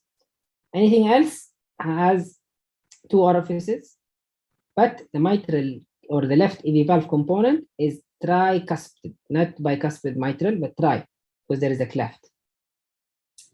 And the echo hallmark of saying this is an AVSD versus VSD, two separate pathologies, ASD and VSD, is that the two AV valves are at the same level. Anatomically, in a normal human, the tricuspid annulus is posteriorly and inferiorly inserted. The mitral leaflet is higher than the tricuspid. In an AVSD, both valves are on the same level because there was no posteriorization of the tricuspid leaflet. So embryologically, you can have a complete AVSD that turns into either a normal valve or a partial AVSD, which means that there are three cusps and three cusps, or three leaflets and three leaflets in both with two separate annula, or a transitional. The difference between a transitional and the partial is the presence of a VSD. Or you can have a complete AVSD that has intermediate component, so basically two orifices, cleft, or you can have now the complete with these three separate types. There are still a classification that we will talk about. So the difference between complete and anything else is the one big annulus versus two separate annuli. So the anatomical features of all AVSDs, regardless of the type, partial, complete, transitional, intermediate, is that the AV valves insert at the same level at the cardiac crux. This is the hallmark in an exam and an echo, in anything you can see to tell if this is an AVSD or a separate VSD ASD, is the insertion of the tricuspid leaflet. The septal leaflet or the medial leaflet of the tricuspid valve are at the same level at the mitral. Absence of AV septum, unwedged and anterior displacement of the aortic valve, and I'll show you guys what does that mean. Elongated LVOT, counterclockwise rotation of the LV papillary muscles, cleft of the left AV valve component directed towards the ventricular septum. So these are all important, but the hallmark is the AV valves inserting at the same level. So morphology of the AVSD. So this is the normal ventricular septum. So this is the muscular part, membranous part. Partial AVSD, basically you have a small defect in the atrial septum, and there's no ventricular septum defect. A complete AVSD, basically, that's what we mean by floating valves. The valves are not inserted to anything in the middle, so they are floating, basically. What's holding them in place is the papillary muscles and the chordae tendineae. But there's a VSD and an ASD. And that's what we mean by the level of insertion. See, this is a normal heart. In a normal heart, the septal leaflet and the anterior leaflet of the tricuspid valve are posterior and inferior displaced because of the way that the tricuspid valve develops, because of the membranous septum. So the membranous septum is actually an ingrowth of the endocardial cushion that comes from here downwards. So it pushes the tricuspid leaflet downwards. In an AVSD, this doesn't happen because this is absent. This does not develop. So what happens is this gets displaced up here.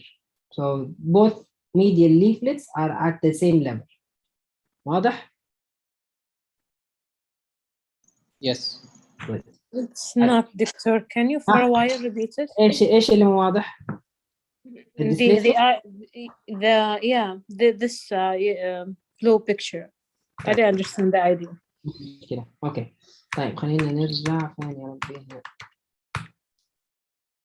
Okay, so embryologically intrauterine, when the endocardial cushion forms, they are basically buds coming from anteriorly, posteriorly, laterally, and then there is an endocardial cushion in the middle. If you guys remember the VSD picture that I had, there were endocardial cushion here in the middle. What happens in AVSD that this endocardial cushion, mid endocardial cushion does not develop. It's not there. So there is nothing for the valves to hold into.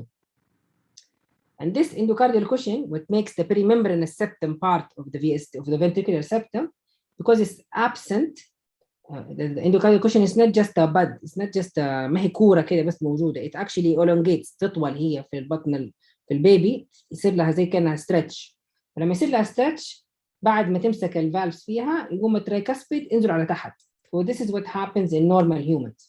This is what happens. This is actually is like a bud here. بعدين once the tricuspid valves holds into the ventricular septum, this pushes the tricuspid valve down. But this is in a normal adult. The tricuspid that's what makes it more apical. Yes. Yeah, okay. In AVSD, because this is absent, this is totally not there, the valve will attach at the same level. It will find somewhere to attach. They usually both of them attach to here. Okay? Okay. وضحت? This is what closes the cleft in the mitral. That's why the mitral valve is by leaflet, not trileaflet, because this part grows and it closes the cleft. So because this is does not exist, the cleft stays. So that's why in a partial AVSD you have a mitral cleft because the endocardial cushion does not exist, so there is nothing to close the cleft. Okay, تمام. طيب. Now, so you guys, you heard me saying something about here, unwedged anterior and anterior displacement aortic valve. So in a normal human, the aortic valve is wedged داخل في النص ما بين الميترال والترايكاسبيد. If you look at the transection of the tricuspid, mitral and aortic valve, the aortic valve كده حاشر نفسه في النص بينهم. Correct? That's why when you do mitral valve surgery, the anterior mitral leaflet, you can injure the aortic valve, and when you do tricuspid surgery, you can also injure the tricuspid valve in a normal human. In an AVSD, because there is no development of this cushion in the middle, the skeleton in the middle, the aortic valve does not get pulled inside. What pulls it down here is this cushion. It pulls it down because it displaces the tricuspid down, so it pulls the aorta with it down. Because that is a very important part of the cardiac skeleton. So the aortic valve stays anterior, so it's unwedged because there is nothing to pull it. So this is what we say about unwedged aortic valve. And then the LVOT is elongated. In a normal human, the distance between the base of the posterior mitral leaflet, the inlet, and the outlet is longer around by 10 to 20%. Okay? Because this thing did not exist and the tricuspid valve was not moved downward and the aortic valve was not pulled downward to wedged, the aorta stays far from the LVOT, so the LVOT becomes very long. So now, most of the time, the inlet is double, the outlet is double the inlet because this did not happen, because this did not exist. واضح? Yep, goose-like appearance. Yes, so it's a goose-like appearance. So because the LVOT is long, the LVOT looks like a goose, like this. This is the goose-like appearance. This is just elongated LVOT. But this is a true goose type of appearance. طبعا يعني. That's it. Okay. طيب, now for complete AVSD, there is a classification. It's very important. Rastelli, Brazilian surgeon, developed the classification for AVSD. So he classified it based on 3 it's actually his classification was adapted after his death. يعني هو كان بيكتبه وكتبه ومات وبعدين بنته اللي عملت له publication. Very nice story. Okay. So Bentu is a cardiologist, a very famous pediatric cardiologist. He developed 3 classifications based on the morphology of the superior bridging leaflet. So if the superior bridging leaflet has 2 separate components, right and left, totally separate, and the attachment of each component is towards the side that it is in. So the left component is attached to the left side of the crux, the right component is attached to the right of the crux, like here. Then it is type A. And this is an echo image. So you have a VSD and you have 2 cusps that are separated. Now, if you have type B, basically you have a left component that is bigger than the right component, and the left component, papillary muscle, chordae tendineae, is attached to the right side of the septum. It's crossing the septum. Okay. And then there's type C, which basically means that you have a large left component, very rudimentary small right component, and the left component is attached to the papillary muscle to the right, in the right ventricle, not to the septum, to the right ventricle. Okay, so these are the 3 types. وضحت الفروق؟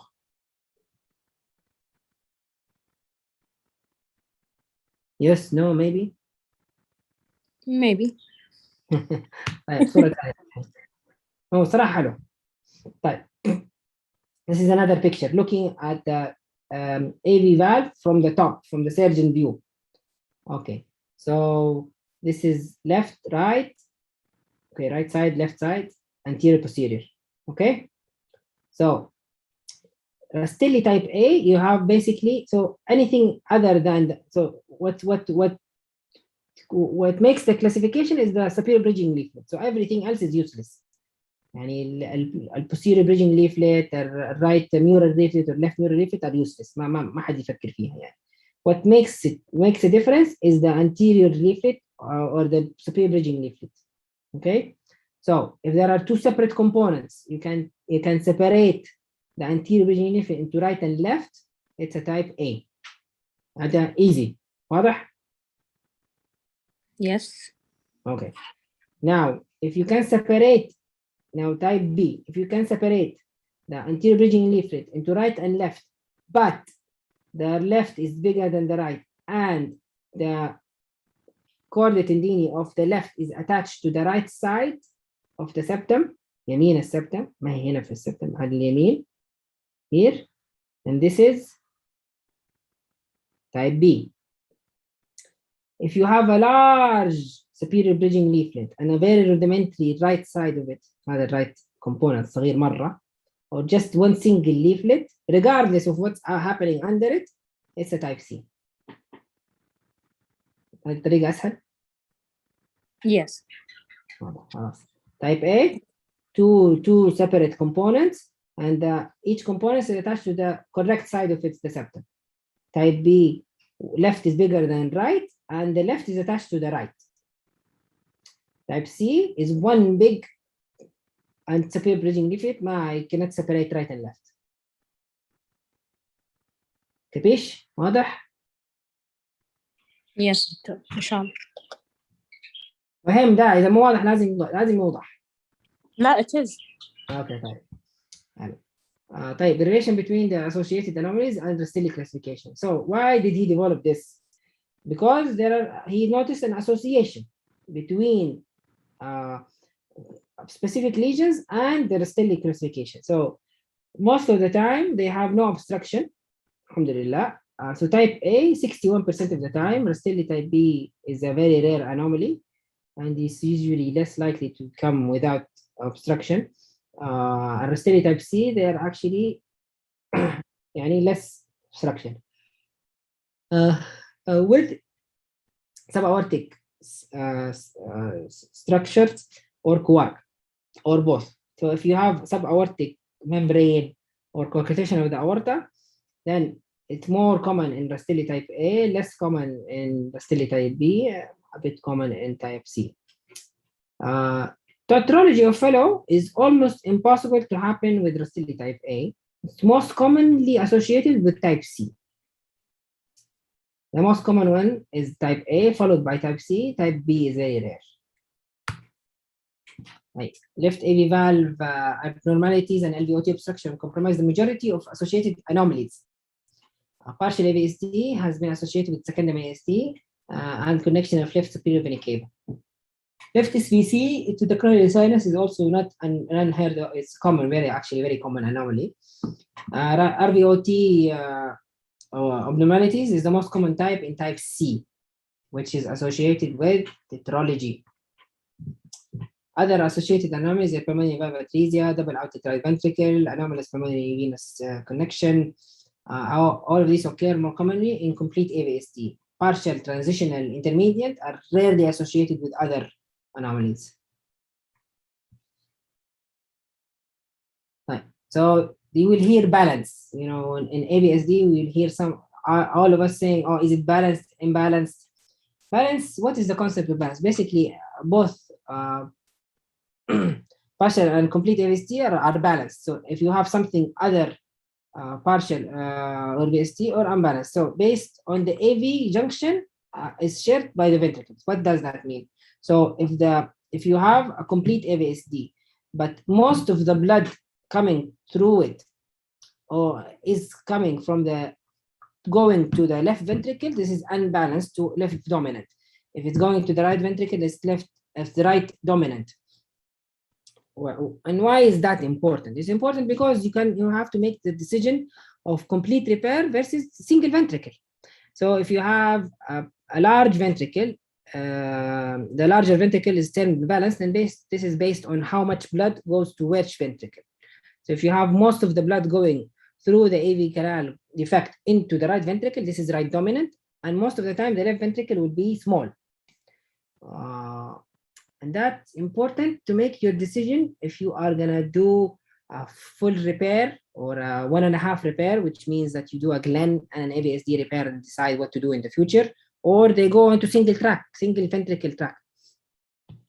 So that's why it's important to have balance. So this is balanced because both openings are opening equally or almost equally to the right and left ventricle. Here, this is right dominant because most of the opening is opening towards the right ventricle and barely anything going to the left ventricle.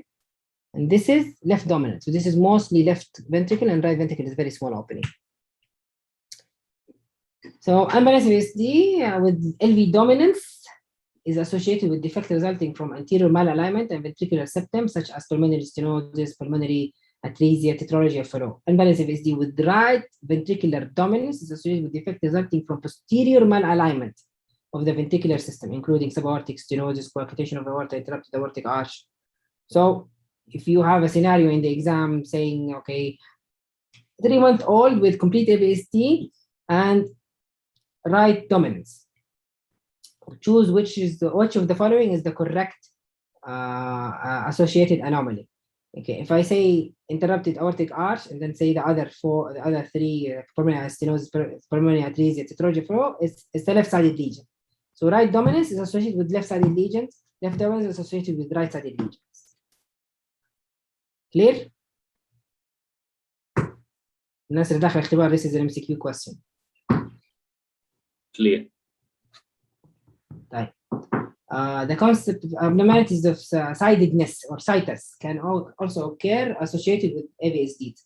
Most cases of right atrial isomerism are associated with complex forms of AVSD, typically with common atrium and unbalanced VSD. These are the worst type of AVSDs because they are very hard to repair and the outcome is very bad, regardless if it's single ventricle or biventricular repair, whatever you do. There's also a reported association with a complete AVSD and double outed ventricle, which is also hard to repair. In the setting of left atrial isomerism. AVSD is very common in Down syndrome. Left-sided obstruction lesions are significantly clear in children with AVSD and Down syndrome, alhamdulillah. compared to patient with AVSD without Down syndrome. And also Down syndrome, يعني بفضل الله, they have thicker tissue, so their repair is easier compared to similar age patients who repair AVSD who does not have Down syndrome. Accordingly, some types of situs abnormalities such as L-looping are associated with AV. You can hear AVSD TGA. It's not unheard of. A surgical correction of AVSD individuals with Down syndrome result lower mortality and morbidity rates compared to children without trisomy 21. But they are at increased risk of developing primary vascular obstructive disease, so that's why they need to be repaired earlier. The patients have greater degree of elevation pulmonary in the first years of life, more rapid progression of fixed pulmonary hypertension, so that's why you need to repair them earlier. If you have a Down syndrome who comes with AVSD at the age of 1 year, you have to do a cath because they have most likely suffered some complications. And surgical correction, especially for Down syndrome, should be done before the age of 6 months.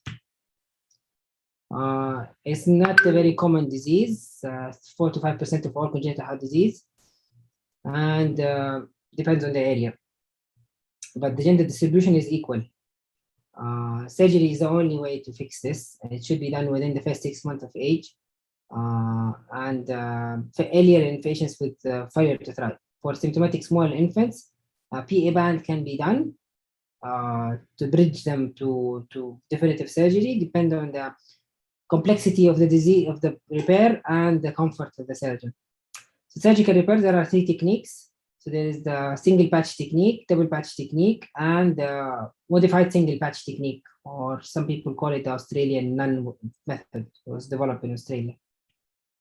The classical single patch technique, basically you go through the right atriotomy, open, expose test the valve, see where is the transition zone, decide that you're gonna put your patch where, cut that area, put the VSD patch, which way you can do it interrupted, you can do it continuous. The conduction system is like the VSD, to the right side, close to the edge, so you have to avoid that side, put your patch, and then close the defect and the cleft to the left side, test your valve, and then attach the, so this is the particular component, and then you attach this part to the leaflet, to the patch. So this is like here. So you put a stitch through the right-sided AV valve into the patch, back into the ventricular component, the left side, or you can do it the other way around. Depends on the surgical preference. Not a lot of people do single patch technique anymore.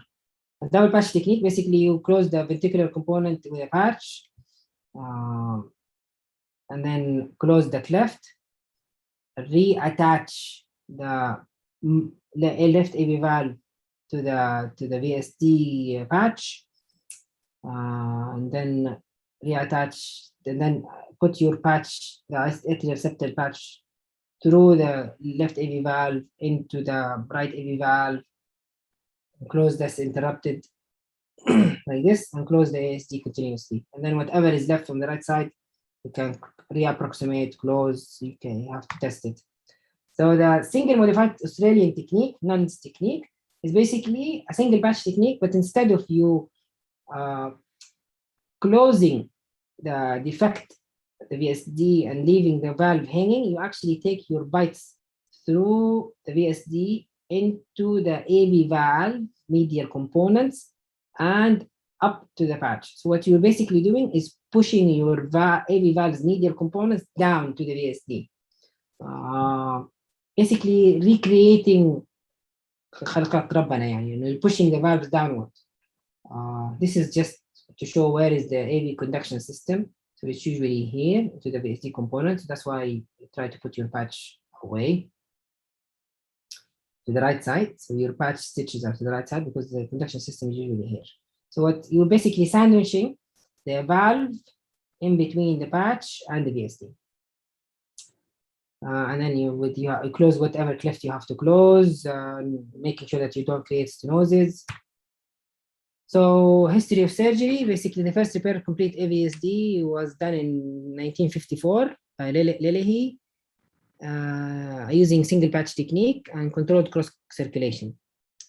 This is before, pump was there, but he didn't use pump. And then the results, mortality and mean age decreased from in 1986 from 1.5 year down to infancy. And mortality also decreased from 50%. This is not a simple disease, even for experienced cardiac surgeons. It's a complex pathology, all the way down to less than 10%. Repair of complete AVSD is with single patch technique. So the results of this paper is from 2004. They had no operative very low operative mortality, no operative death. The 8% patients required reoperations for residual recurrent mitral valve regurgitation. This is the problem with this technique. Complete AVSD with surgical technique. So for 120 patients, median age was 3.7 months. Repair with single patch technique or double patch technique. Most of them are double patch technique. Residual septal defects degree and ventricular so did not differ by the repair type. So if you are comfortable with one, you should do it. Median days of intensive care was not different, and independent of trisomy 21. Hospital mortality was low. Presence of aneurysm was in younger age. Surgery were independent associated with longer hospital stay, but not with mortality. Outcome following repair of AVSD did not differ by repair type or trisomy 21. Earlier age of surgery was associated with increased resource utilization. So hospital stay, ECMO, reintervention. And the STS congenital heart surgery, the database had a very large number of patients. So 2,399 patients from 101 centers. 78% of them were Down syndrome. Median age was 4.6 months. Major complications around 10%. Pacemaker implantation 2.7. Hospital mortality 3%. And weight less than 3.5 and age less than 2 months. Higher mortality, longer post-operative length of stay. Increased frequency of major complications.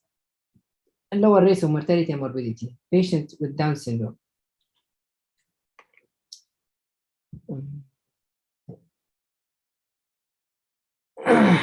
So early surgical era, I was associated with a lot of complications, but now based on better knowledge, better ICU management, and better understanding of how to repair them, is easier. Now the modified single patch technique was developed by Nunn in 2007, I think. Basically showed shorter bypass time because you have only one hole to close, not two, and ischemia time was lower compared to two patch technique. The index coaptation length and septal lateral leaflet was not different between single patch and two patch technique. So that was the most interesting thing, that because people thought that when you close by pulling the mitral leaflet or the left AV valve down, you increase the incidence of LVOT obstruction. But we have to remember that these LVOTs are longer, so the risk of obstruction is less. There is no hospital or death mortality. The operations of single patch was 5 and 1 for two patch technique. And the division of the AV, the bridging leaflet after repair, have improved the repair. And then the geometry changes, basically, regardless of the repair type, there are some major geometric changes towards normal if you do the repair within the first 6 months of life. And then there's a nice paper, this paper about, what are the causes of failure of AV valve after repair. So abnormalities in the papillary muscle that is accompanied by hypoplastic neural leaflet or incomplete opening of the commissures, dense insertion of the cords and superior leaflet, double orifice valves, and severe length disparities in of the cleft. So if they have unequal cleft, then these are the risk factors for failure of left AV valve or need for reintervention in the future. And these are basically numbers. And mainly it affects the left AV valve. the right AV valve is easily repaired, but the left AV valve usually, if you have any of these four, then you are more likely to go back and need reintervention within 5 to 10 years. So the left augmentation of the leaflet augmentation of the left AV valve and the repair of AVSD. This was published earlier in 1997 as an idea, but was not very commonly used. But Dr. Najm, Dr. Hani Najm, who actually you guys all know, who's now in clinic, republished this or pushed for this. And the idea here is that instead of just using whatever tissue you have, you augment the left side valve with your VSD patch. So instead of your VSD patch stopping here, you actually increase the size of the left AV valve by pushing the coaptation zone into the middle instead of keeping it long. This is a technique that Barouf really likes, and this is the result of his center. From 2006 to 2016, he had 47 patients underwent complete AVSD repair with left AV valve augmentation, mean age of 7 months, 78% of down, 1 quark, previous PA band in 5, moderate RV hypoplasia in 9, LV hypoplasia in 2, additional LVV repair in 21, cross clamp time was 62 minutes plus minus 19, length of stay was 7 plus minus 5, no death is transient AV valve, AV block. The operation in left AV valve is only 2, so that's around 6 to 8%. The operation in the LVT obstruction was 1, which is around 5%, and small residual VSD in 2. So it's a good repair. It's a good technique to use if you like to do two-patch technique. So in conclusion, AV canal repair carries low mortality and in-hospital morbidity. The operation rate ranging from 6 to 10% in most cases, mostly due to left AV valve regurgitation. And most cases say, regardless of the technique, you have up to 20% chance of needing reoperation within the first 10 years after surgery. Early age and Down syndrome are not predictors of left AV valve regurg. Anatomical factors, especially length of disparities between the bridging leaflets and preoperative severe AV valve regurgitation, are predictors of significant postoperative left AV valve regurg. Leaflet augmentation and of the left AV valve and the repair of advent defect may improve outcome in this difficult cohort of patients. So you can use it routinely, but these are good. The left AV valve augmentation is good for patients who have abnormal bridging leaflet or different lengths. Thank you very much. Questions?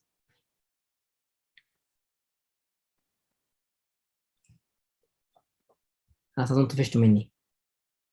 No, Doctor, we enjoyed it really. Thank you so much. It was really clear and to the point. Questions؟ عشان اعتزاز أظن خلاص دخل.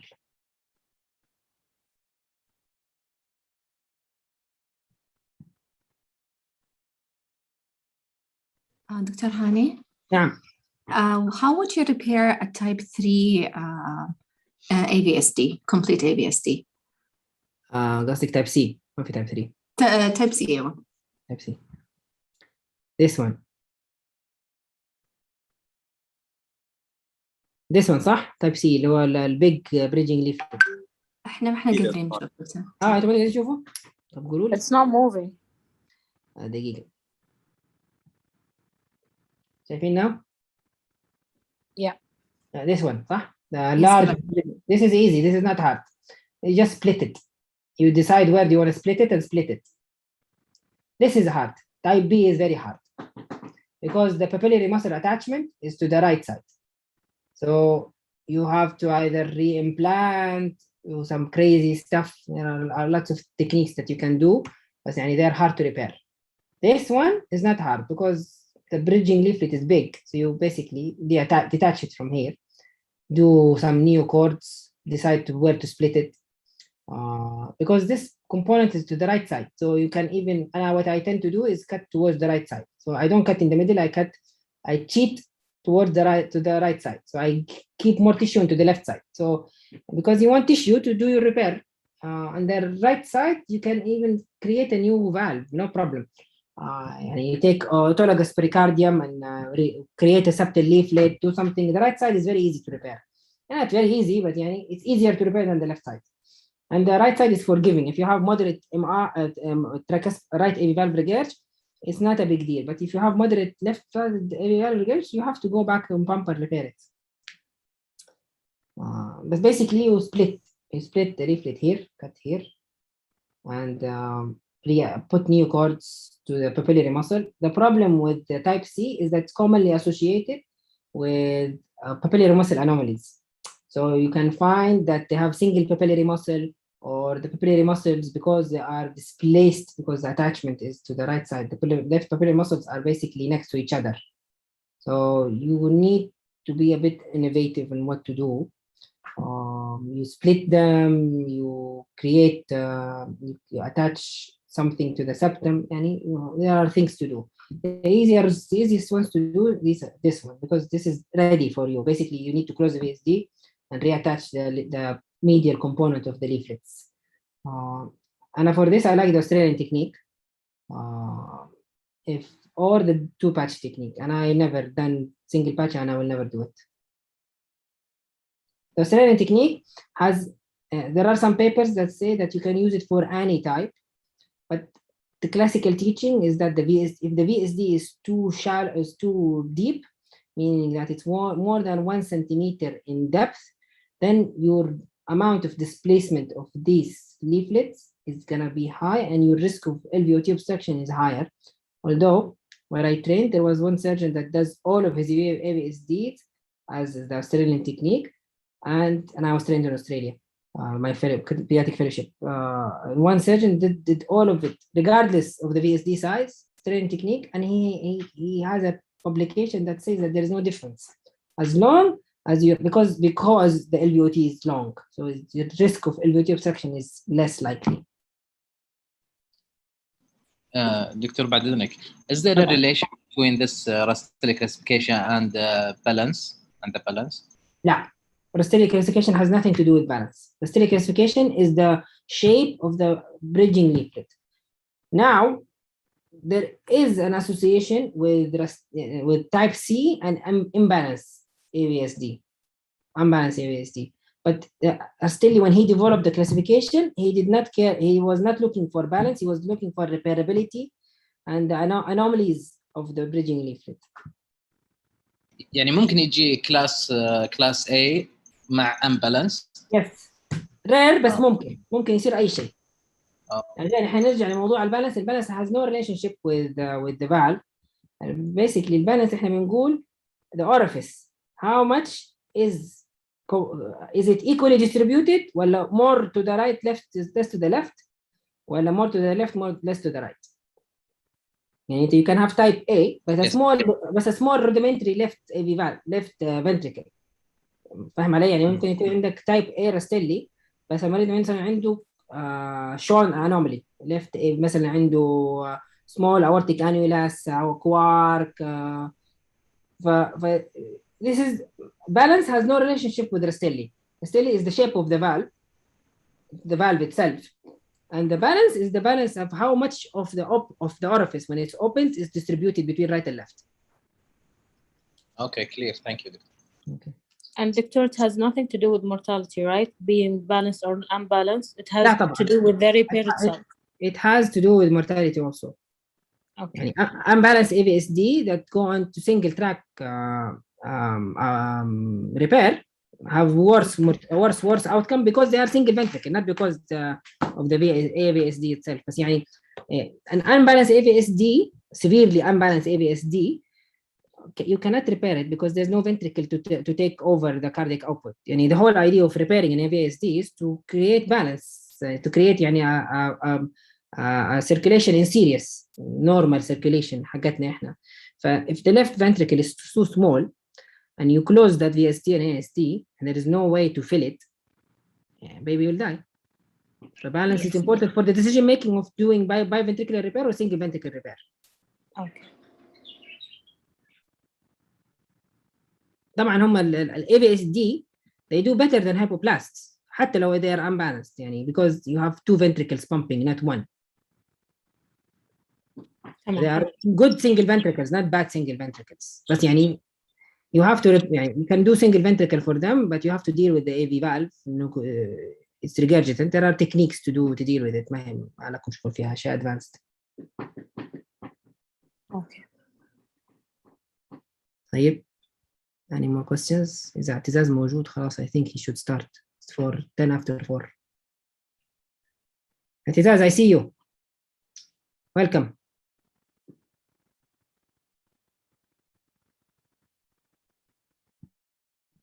Anyway, if you guys have any questions, please يعني feel free to email me, to call me, to say, text me. I'm happy to answer questions. بس جزاكم الله خير. Thank you very much, Dr. Hani. شكرا دكتور هاني. اوكي نراكم ان شاء الله يوم السبت.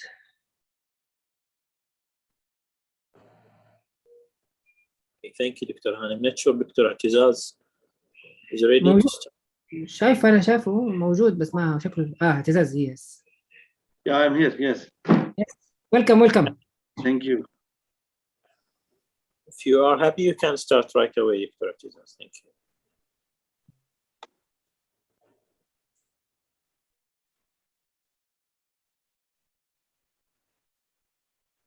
You want me to start? Can we, or you people want a break? No, we can start. Okay. Thank you. Let me try to put it on.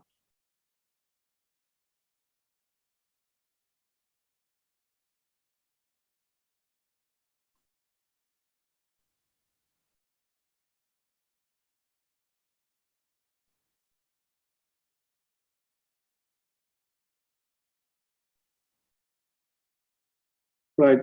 Can you see it? Is it okay? The screen? Yes. Yeah. Right. Bismillahirrahmanirrahim. So I'm Dr. Atizaz. I'm pediatric cardiac surgeon here in Medina Cardiac Center. My presentation is actually quite brief. It's not very long. I'll take about 10-15 minutes. But the lesion is also what we usually think is a simple lesion. It is a simple lesion, but it can have devastating consequences in situations where it is untreated and it's hemodynamically significant. So this is all about patent ductus arteriosus. Interestingly, this is the first lesion in the congenital malformation of the heart, which was treated surgically. And then it was the first lesion which was treated by percutaneous intervention in 1967. And it was the first lesion treated by pharmacological manipulation, like with the prostaglandin inhibitors. Indomethacin was the first one, and in 1976. So in many respects, it's interesting that a lot of future progress started with actually ligating a PDA. But by definition, it's simple, that it's an arterial connection between the pulmonary artery and the aorta in the fetus to divert the blood from the pulmonary blood flow to the aorta before birth, because the lungs are not working. So the blood is not going to go to the lungs at that time before birth. The situation changes immediately after birth when the lungs start to expand and the pulmonary blood flow has to go that way. And this is naturally one of the, I think, about 3 shunts in the placental circulation. It's one of them, and it closes spontaneously shortly after birth. By shortly, we mean within 24 hours in most of the babies. But if it persists, by persistence we mean that if the lumen is still patent for whatever reason, then we label it as a patent ductus arteriosus. Otherwise, it becomes a ligamentum arteriosum. It eventually fibroses. It's easier to grasp the pathophysiology of what will happen when there's a shunt between aorta and pulmonary artery. Obviously, the blood will go in both or either direction, depending on what is the status of that circulatory bed. But the interesting thing is that in the normal situation, when it persists beyond the first few weeks of life, it's mostly left to right shunt, and the shunting continues in both phases of cardiac cycle. That's why I highlighted it, that in systole as well as diastole. And this is thought to be the reason that even small ductuses can have very significant hemodynamic compromise. Let me put it this way.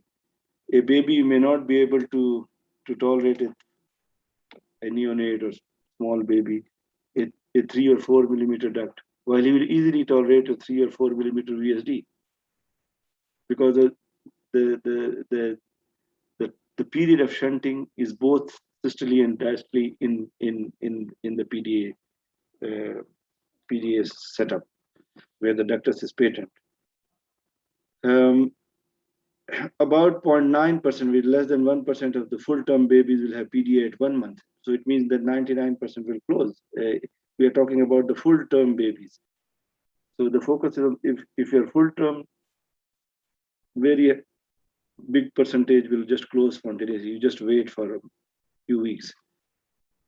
But if after 6 months, very few PDAs will close. And then we have to decide what to do about it.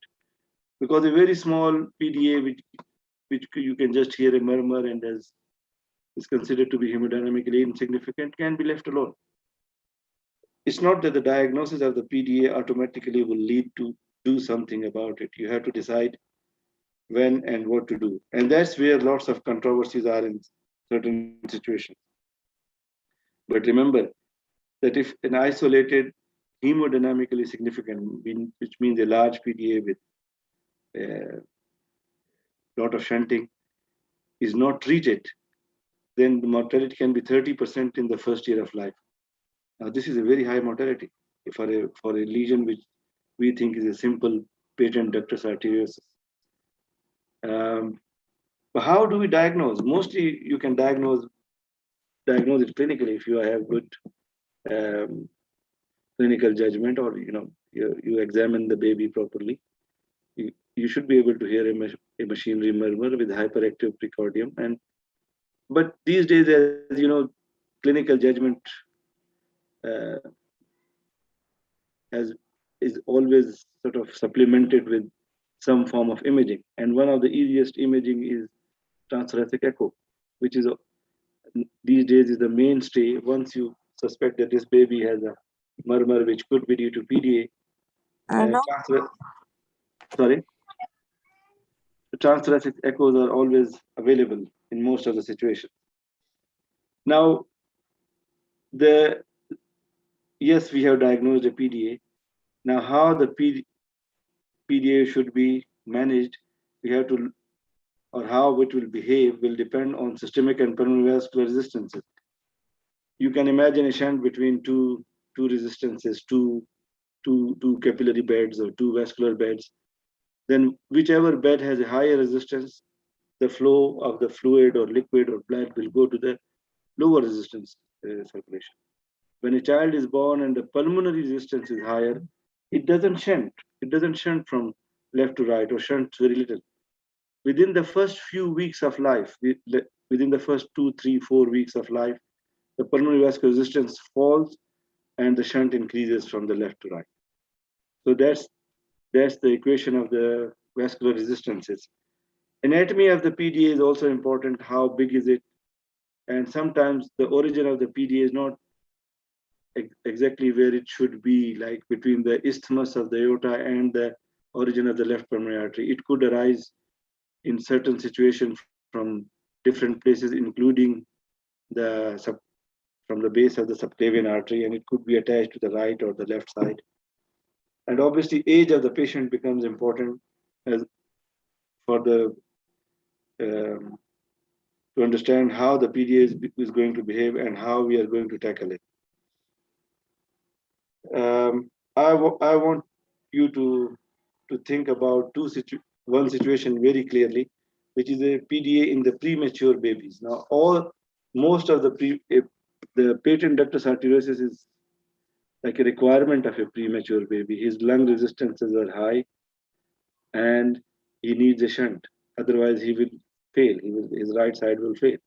So this is an obligatory shunt. And more the baby is premature, and small birth weight, the percentage of patent ductus arteriosus increases.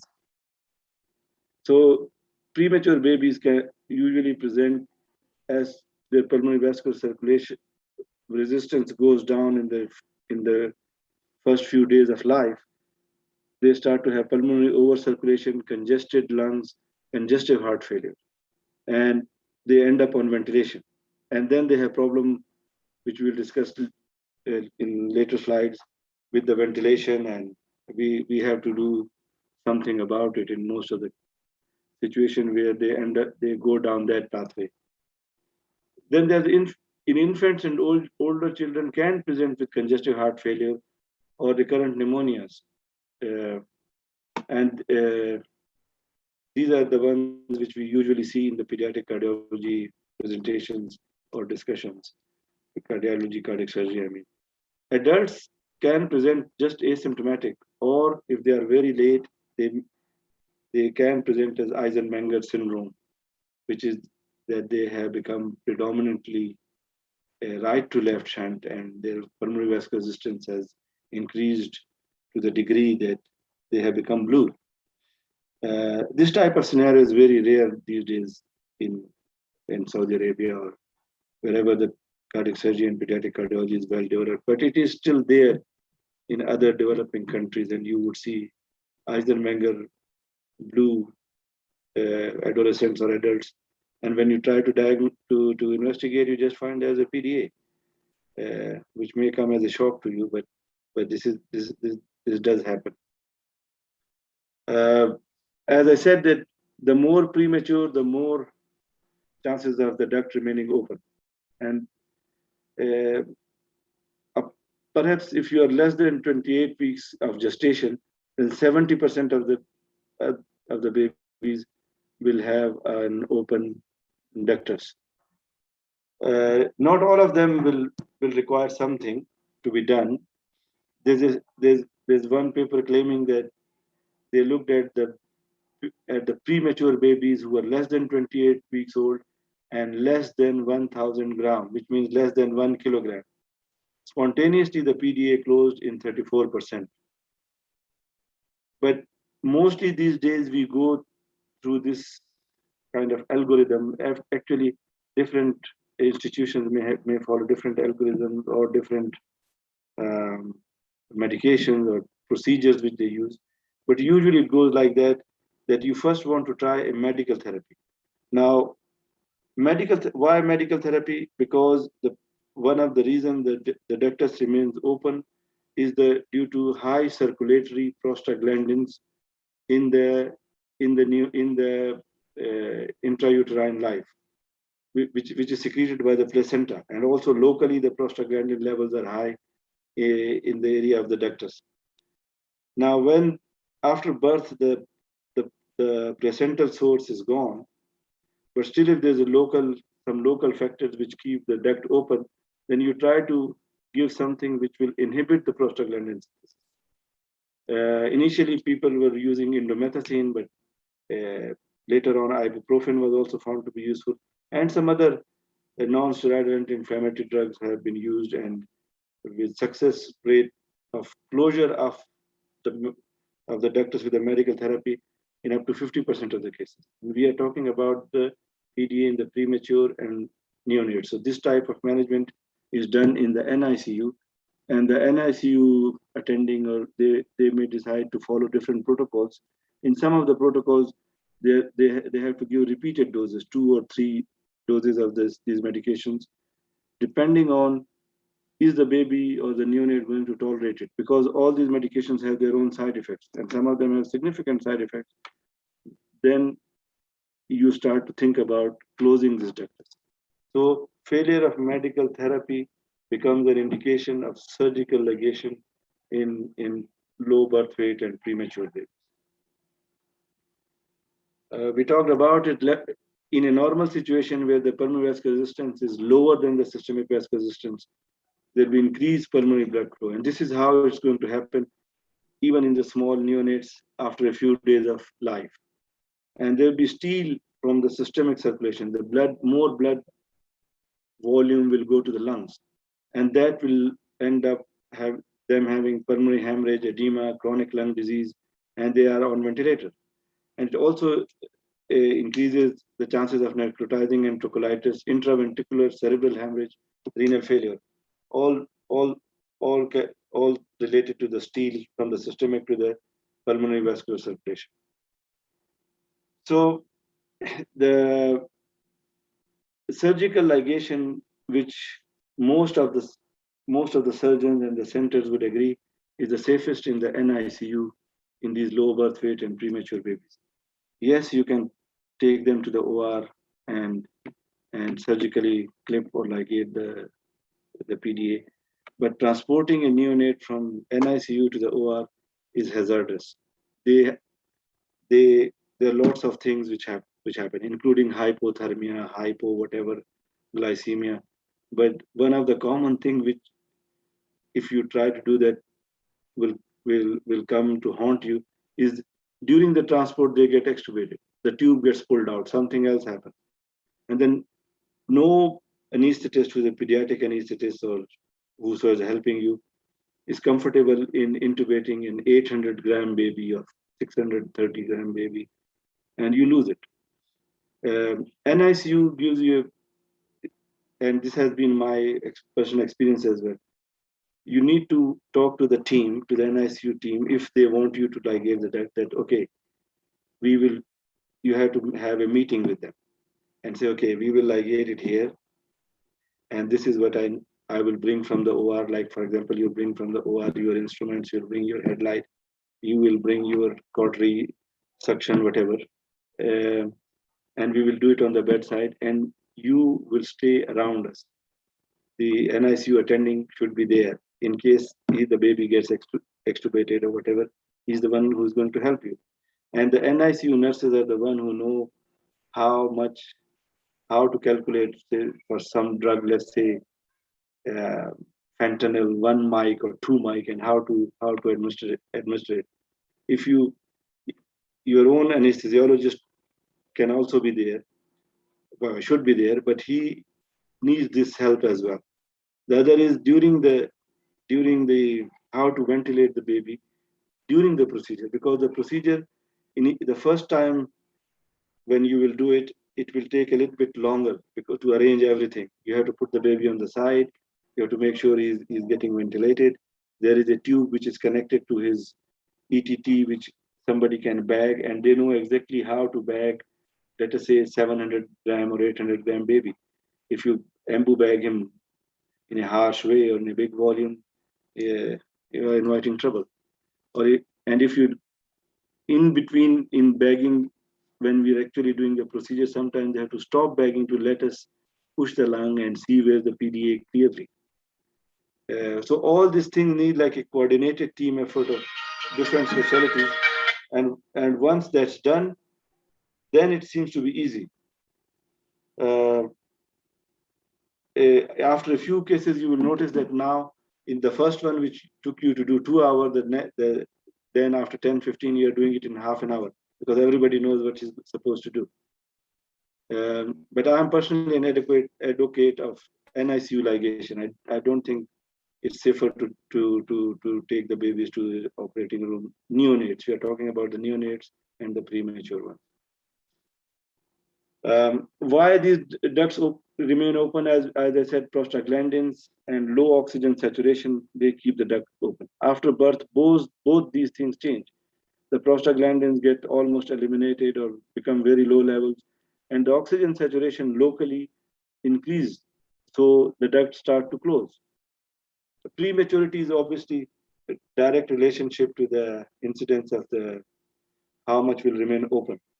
As we saw in the previous slides, if the baby is less than 1 kilogram, then maybe up to 70% may be open.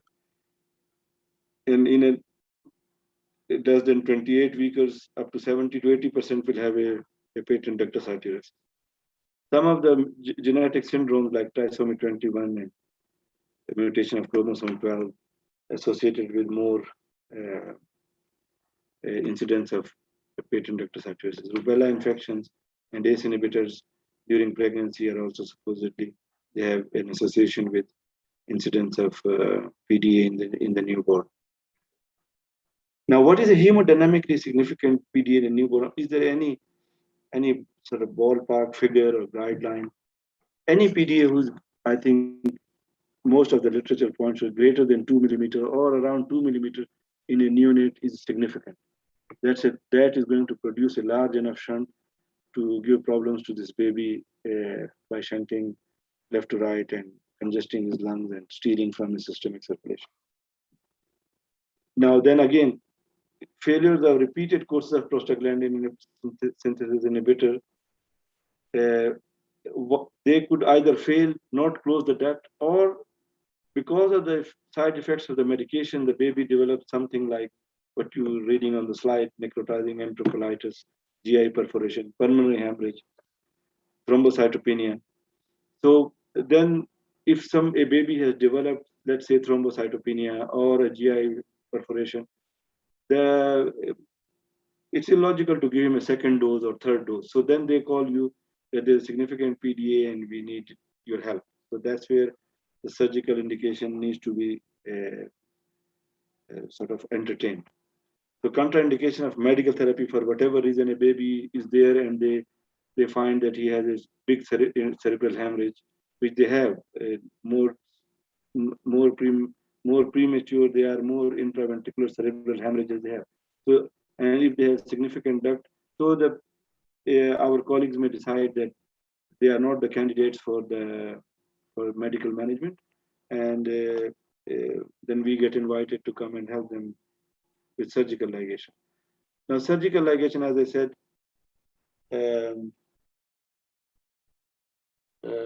on the bedside, it should be with a minimal dissection.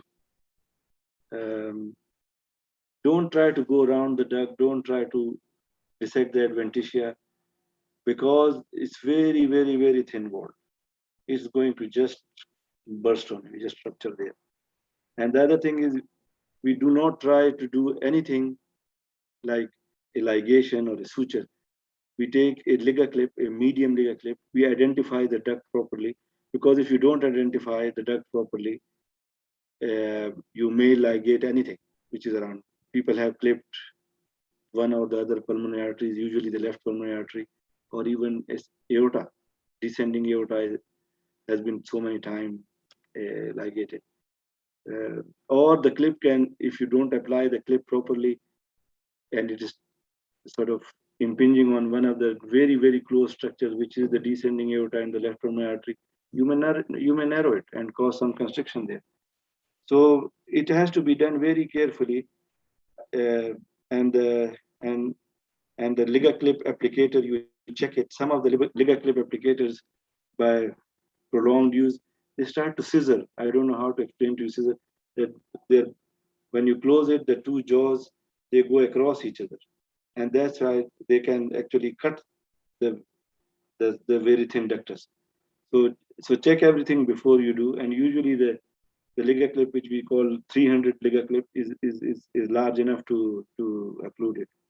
Or if not totally obliterated, it will most of the time occlude it down to 80, 90, 70, 80, 90%, and whatever little shunt is left is probably insignificant.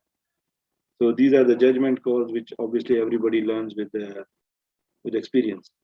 But having said that, I don't want to scare you, because if you read the literature, the operative mortality is almost always zero. And my own experience has been in another center where we were doing it almost, I would say, more frequently.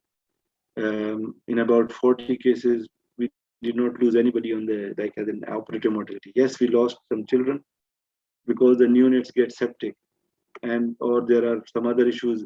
So one or two were lost. I cannot say all of them were discharged. And when you read other papers, it's something similar. That the discharge home after PDA ligation could be a little bit less than what you thought, 100% or 95%. It could be a little bit less, because neonates have other issues and they may die because of that. So I don't know what some of you will, if you go have some experience with the NICU, you get cycles of infections. Every 3, 4, 5, 6 babies are getting E. coli infections or something. It happens like a pandemic there. But bedside ligation is safer because airway compromise, hypothermia, loss of access, these things can be minimized. Very rarely you ligate a duct, and because the echo cannot differentiate because of the colors there, that is there a coarctation which is behind or adjacent to the ductus, and you ligate the duct and then you find out, oh, now he has developed a coarctation. Can happen. So that's why we need a good echo before we decide. Somebody who usually a pediatric cardiologist should do it and read it for you before going to ligate the duct surgically. Then it comes to the timing. Should we wait? Let's say there's a newborn who is 28 weeker and he has a duct and he's struggling with the ventilator or whatever. Should we wait? Go ahead straight away and say, okay, now significant duct. He ended up on ventilator and the duct is 2 millimeters. I want to ligate it, or we wait for some time. So there's one paper which is, you can see the reference relatively recent, that the ones who had earlier ligation in the premature babies, by earlier they meant within 10 days of life, they were also given medical therapy and they had also failed, but they decided not to wait too long on them versus the late, which were in 85 premature babies. Late ligation seemed to be associated with more morbidities and like necrotizing enterocolitis and more time on ventilation. And the factors they found approaching statistical significance was more intraventricular hemorrhage, culture positive sepsis because they were stuck on ventilator, and necrotizing enterocolitis, which probably would have, I would presume, was settled in before they went in after 10 days. So earlier ligation in the ones who have significant PDA in neonatal period and are not responding to medical therapy seems to be beneficial. But as I said, this is all controversial. And the team where you are working should agree, like we should have a consensus with our colleagues in the pediatric cardiology and the NSU that this is in the best interest of this particular patient. There's nothing written on this etched in stone. You will be surprised if you read the literature that there's a meta-analysis of involving more than 5,000 neonates and premature babies, in which argues that no premature baby needs PDA ligation. And they will all close, or it is needed, it is their physiological shunt. Now, this is only one, but you will find most of the literature in the tone what we are talking about, that yes, if they are significant, then you go either do pharmacologically try to close them or surgically go in and close them. So that was about the neonates. Now we switch a little bit toward the bigger children and infants, which might present to the cardiac surgeons, though mostly pediatric cardiologists have taken over them. They do percutaneous procedures in the cath lab. Infants as young as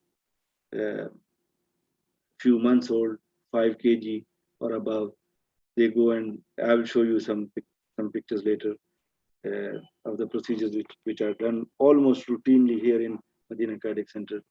So rarely we get an isolated PDA to be ligated. Most of the time, the PDA we get to ligate is large PDAs, which are almost look like an AP window, or they have no ampulla where the cardiologist can hinge his device. So these are the large ones which come to us. Otherwise, they almost all of them, they go to the cath lab and get it done with much less morbidity, I would say.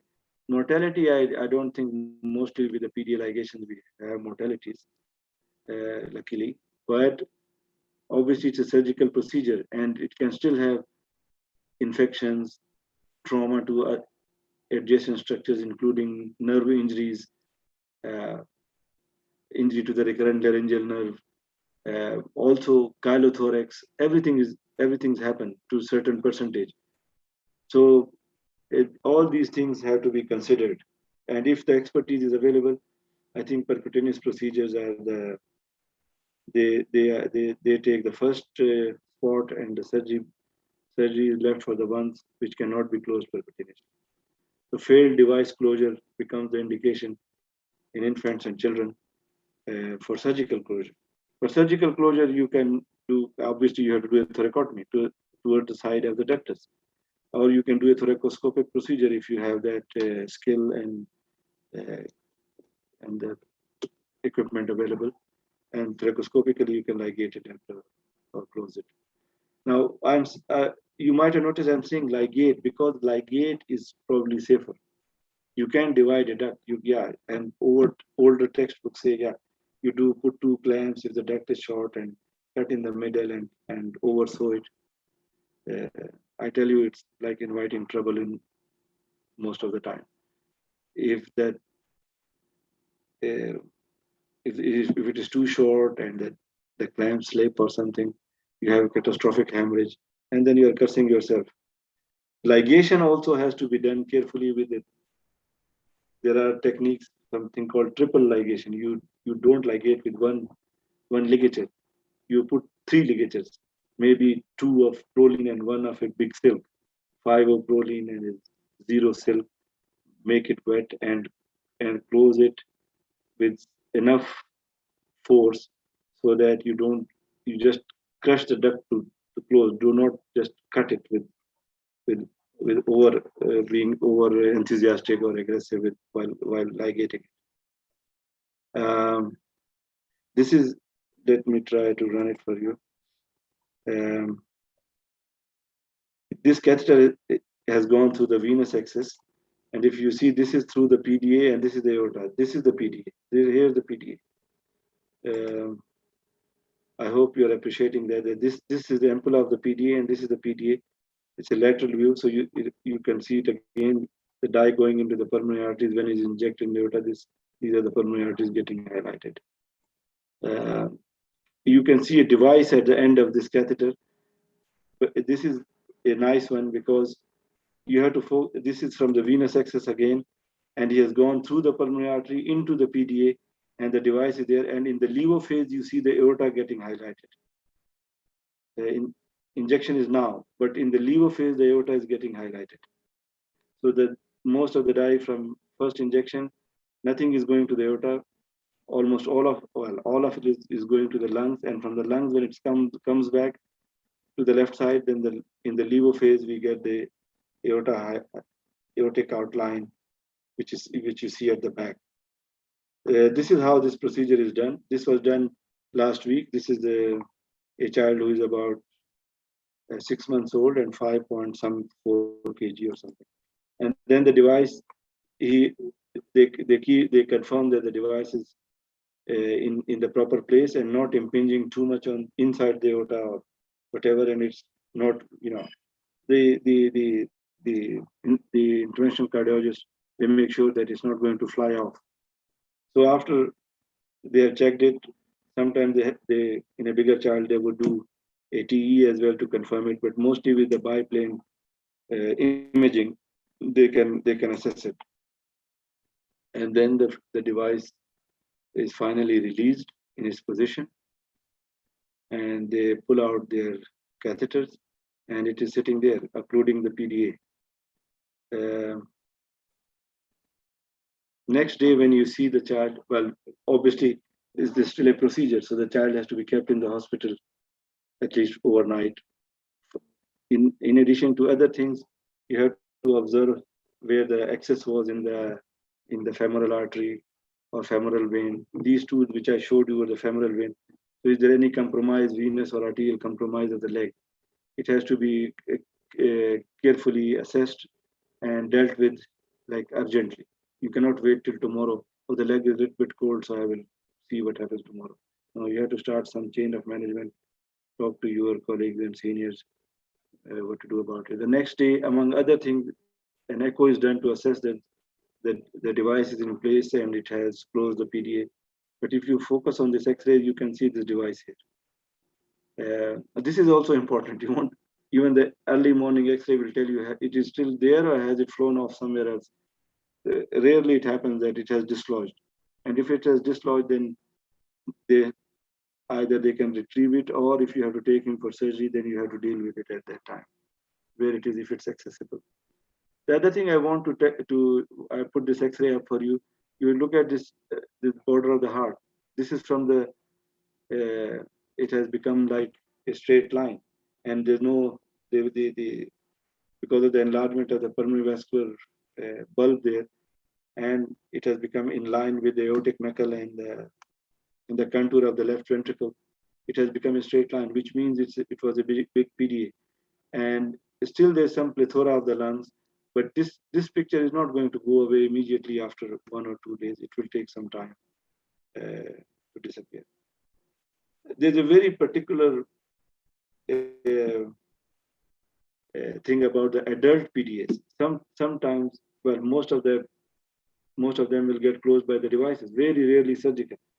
But if you get an adult or an adolescent PDA, beware. I put beware again in some colors, or I should put it red basically, because that's a red herring.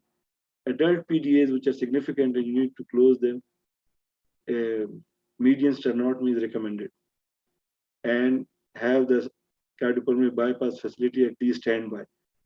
Why? Because these ducts in the adults become more friable and calcified, and the moment you try to stitch them or you try to go around it and put a ligature around it, they just rupture.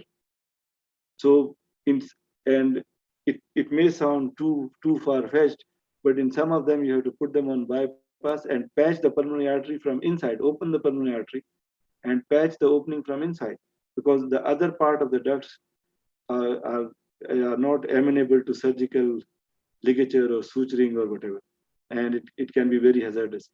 So again, a note of caution: adult PDA, if it comes to surgery, think carefully and plan carefully to avoid a disaster. So, That's Doctor, what Thank you age very the calcification will start to be in the duct? Now, I cannot answer that question, but I can tell you that if you go to the OR and go to the pediatric side, who are, I don't know, Hani may agree with me. Sometimes you open the aorta of a 2-year-old and you see nice plaques there and some specks of calcification. Oh. So the process had started very early. And how much, to what extent, to how much did they be calcified or friable, nobody knows. But I think anybody who's adolescent, by adolescent, let's say 14-year plus, in Saudi Arabia, we think a child is below 14 years, but rest of the world thinks below 18 years. But let's say 14 years, stick to our guidelines. Then anybody 14, 15 or above, do median sternotomy and be a, yeah, if you find the duct is soft and you can go around it, yeah, go ahead. It's not necessary to put them on bypass. But be mentally prepared. It's not a defeat that you had to put somebody on a bypass to close the PTA. No, this was what was required in that situation. Okay. Yeah. Any other questions? Dr.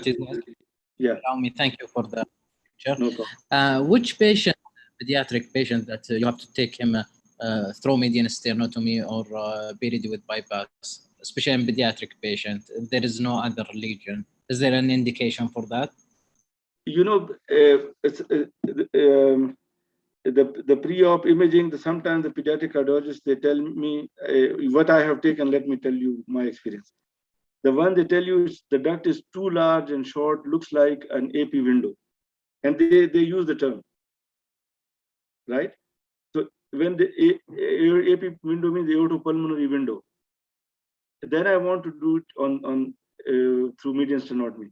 The other couple of times I had to do a median sternotomy when a large duct, they were trying to put a device and the device dislodged and fell back into the pulmonary artery, and they could not retrieve it. So very rarely, most, I would say 98% of the time, you can do it with thoracotomy. Okay, thank you. Yeah.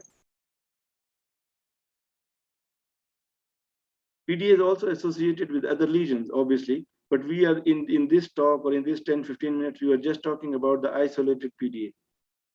So isolated PDA in different age groups, starting from the premature babies up to late adults.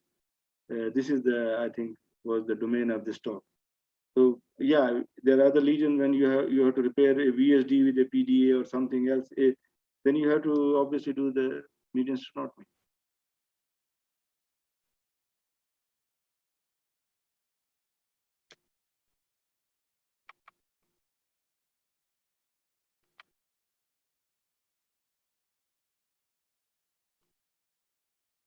Right? Anything else?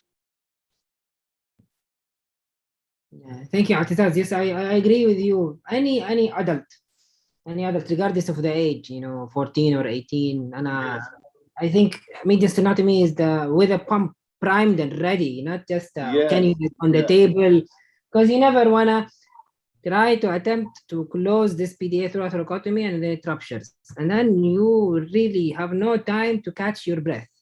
The blood will be all the way to the ceiling, and the patient will be dead within seconds.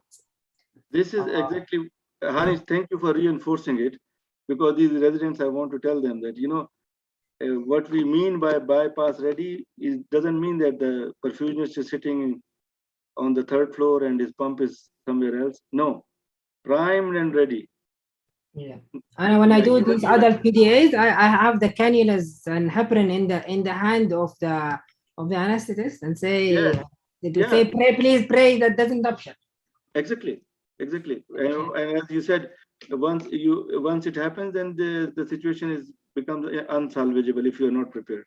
But if you are prepared, you put him on bypass and close it. Then no bad feelings about it, because the patient's life is more important than. And as Atizaz said, that there's no hard rule about which PDA that you have to do median sternotomy versus thoracotomy, but this is not classical teaching, but this is what they taught me when I did my training. So they say if the child is old enough to require a PDA closure through a median sternotomy, there are two things that you have to look for. If it's short and stubby, and if the diameter of the PDA is half of the aortic annulus, then that's a PDA that is less likely to be closed easily through a thoracotomy. And there is no harm that you start with a thoracotomy and you see yourself that, oh, this is dangerous. It's all an incision. That's it. I've done one case that I started with thoracotomy and I found out that this is not a PDA. This is basically an epi window. Right. So I literally closed the chest, flipped the patient on his back, opened the sternum, and closed it through the PA on pump. I put a patch. This is exactly what happens. But this comes with experience when you go through. This comes with experience and good imaging. All of my any PDA above the age of 10, I do a CT or total CT scan just to see what I'm going after. Right.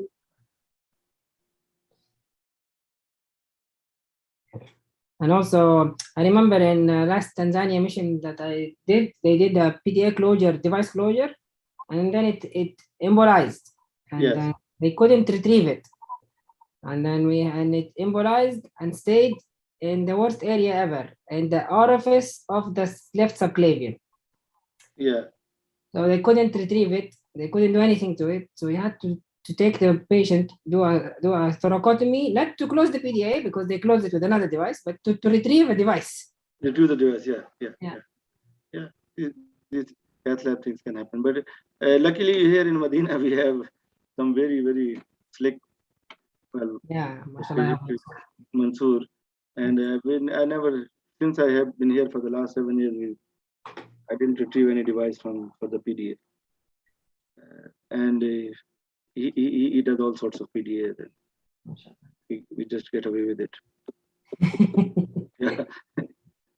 Double-edged sword, as they call it. Like they take all your cases, but they do it better when they're that good. But when they're our friends and they're not that good, then we get these things. Device embolized to the PA, device embolized there. طيب boys and girls, any questions to Dr. اعتزاز before we leave? خلاص it's almost 5 o'clock يعني I'm sure that you guys are very tired.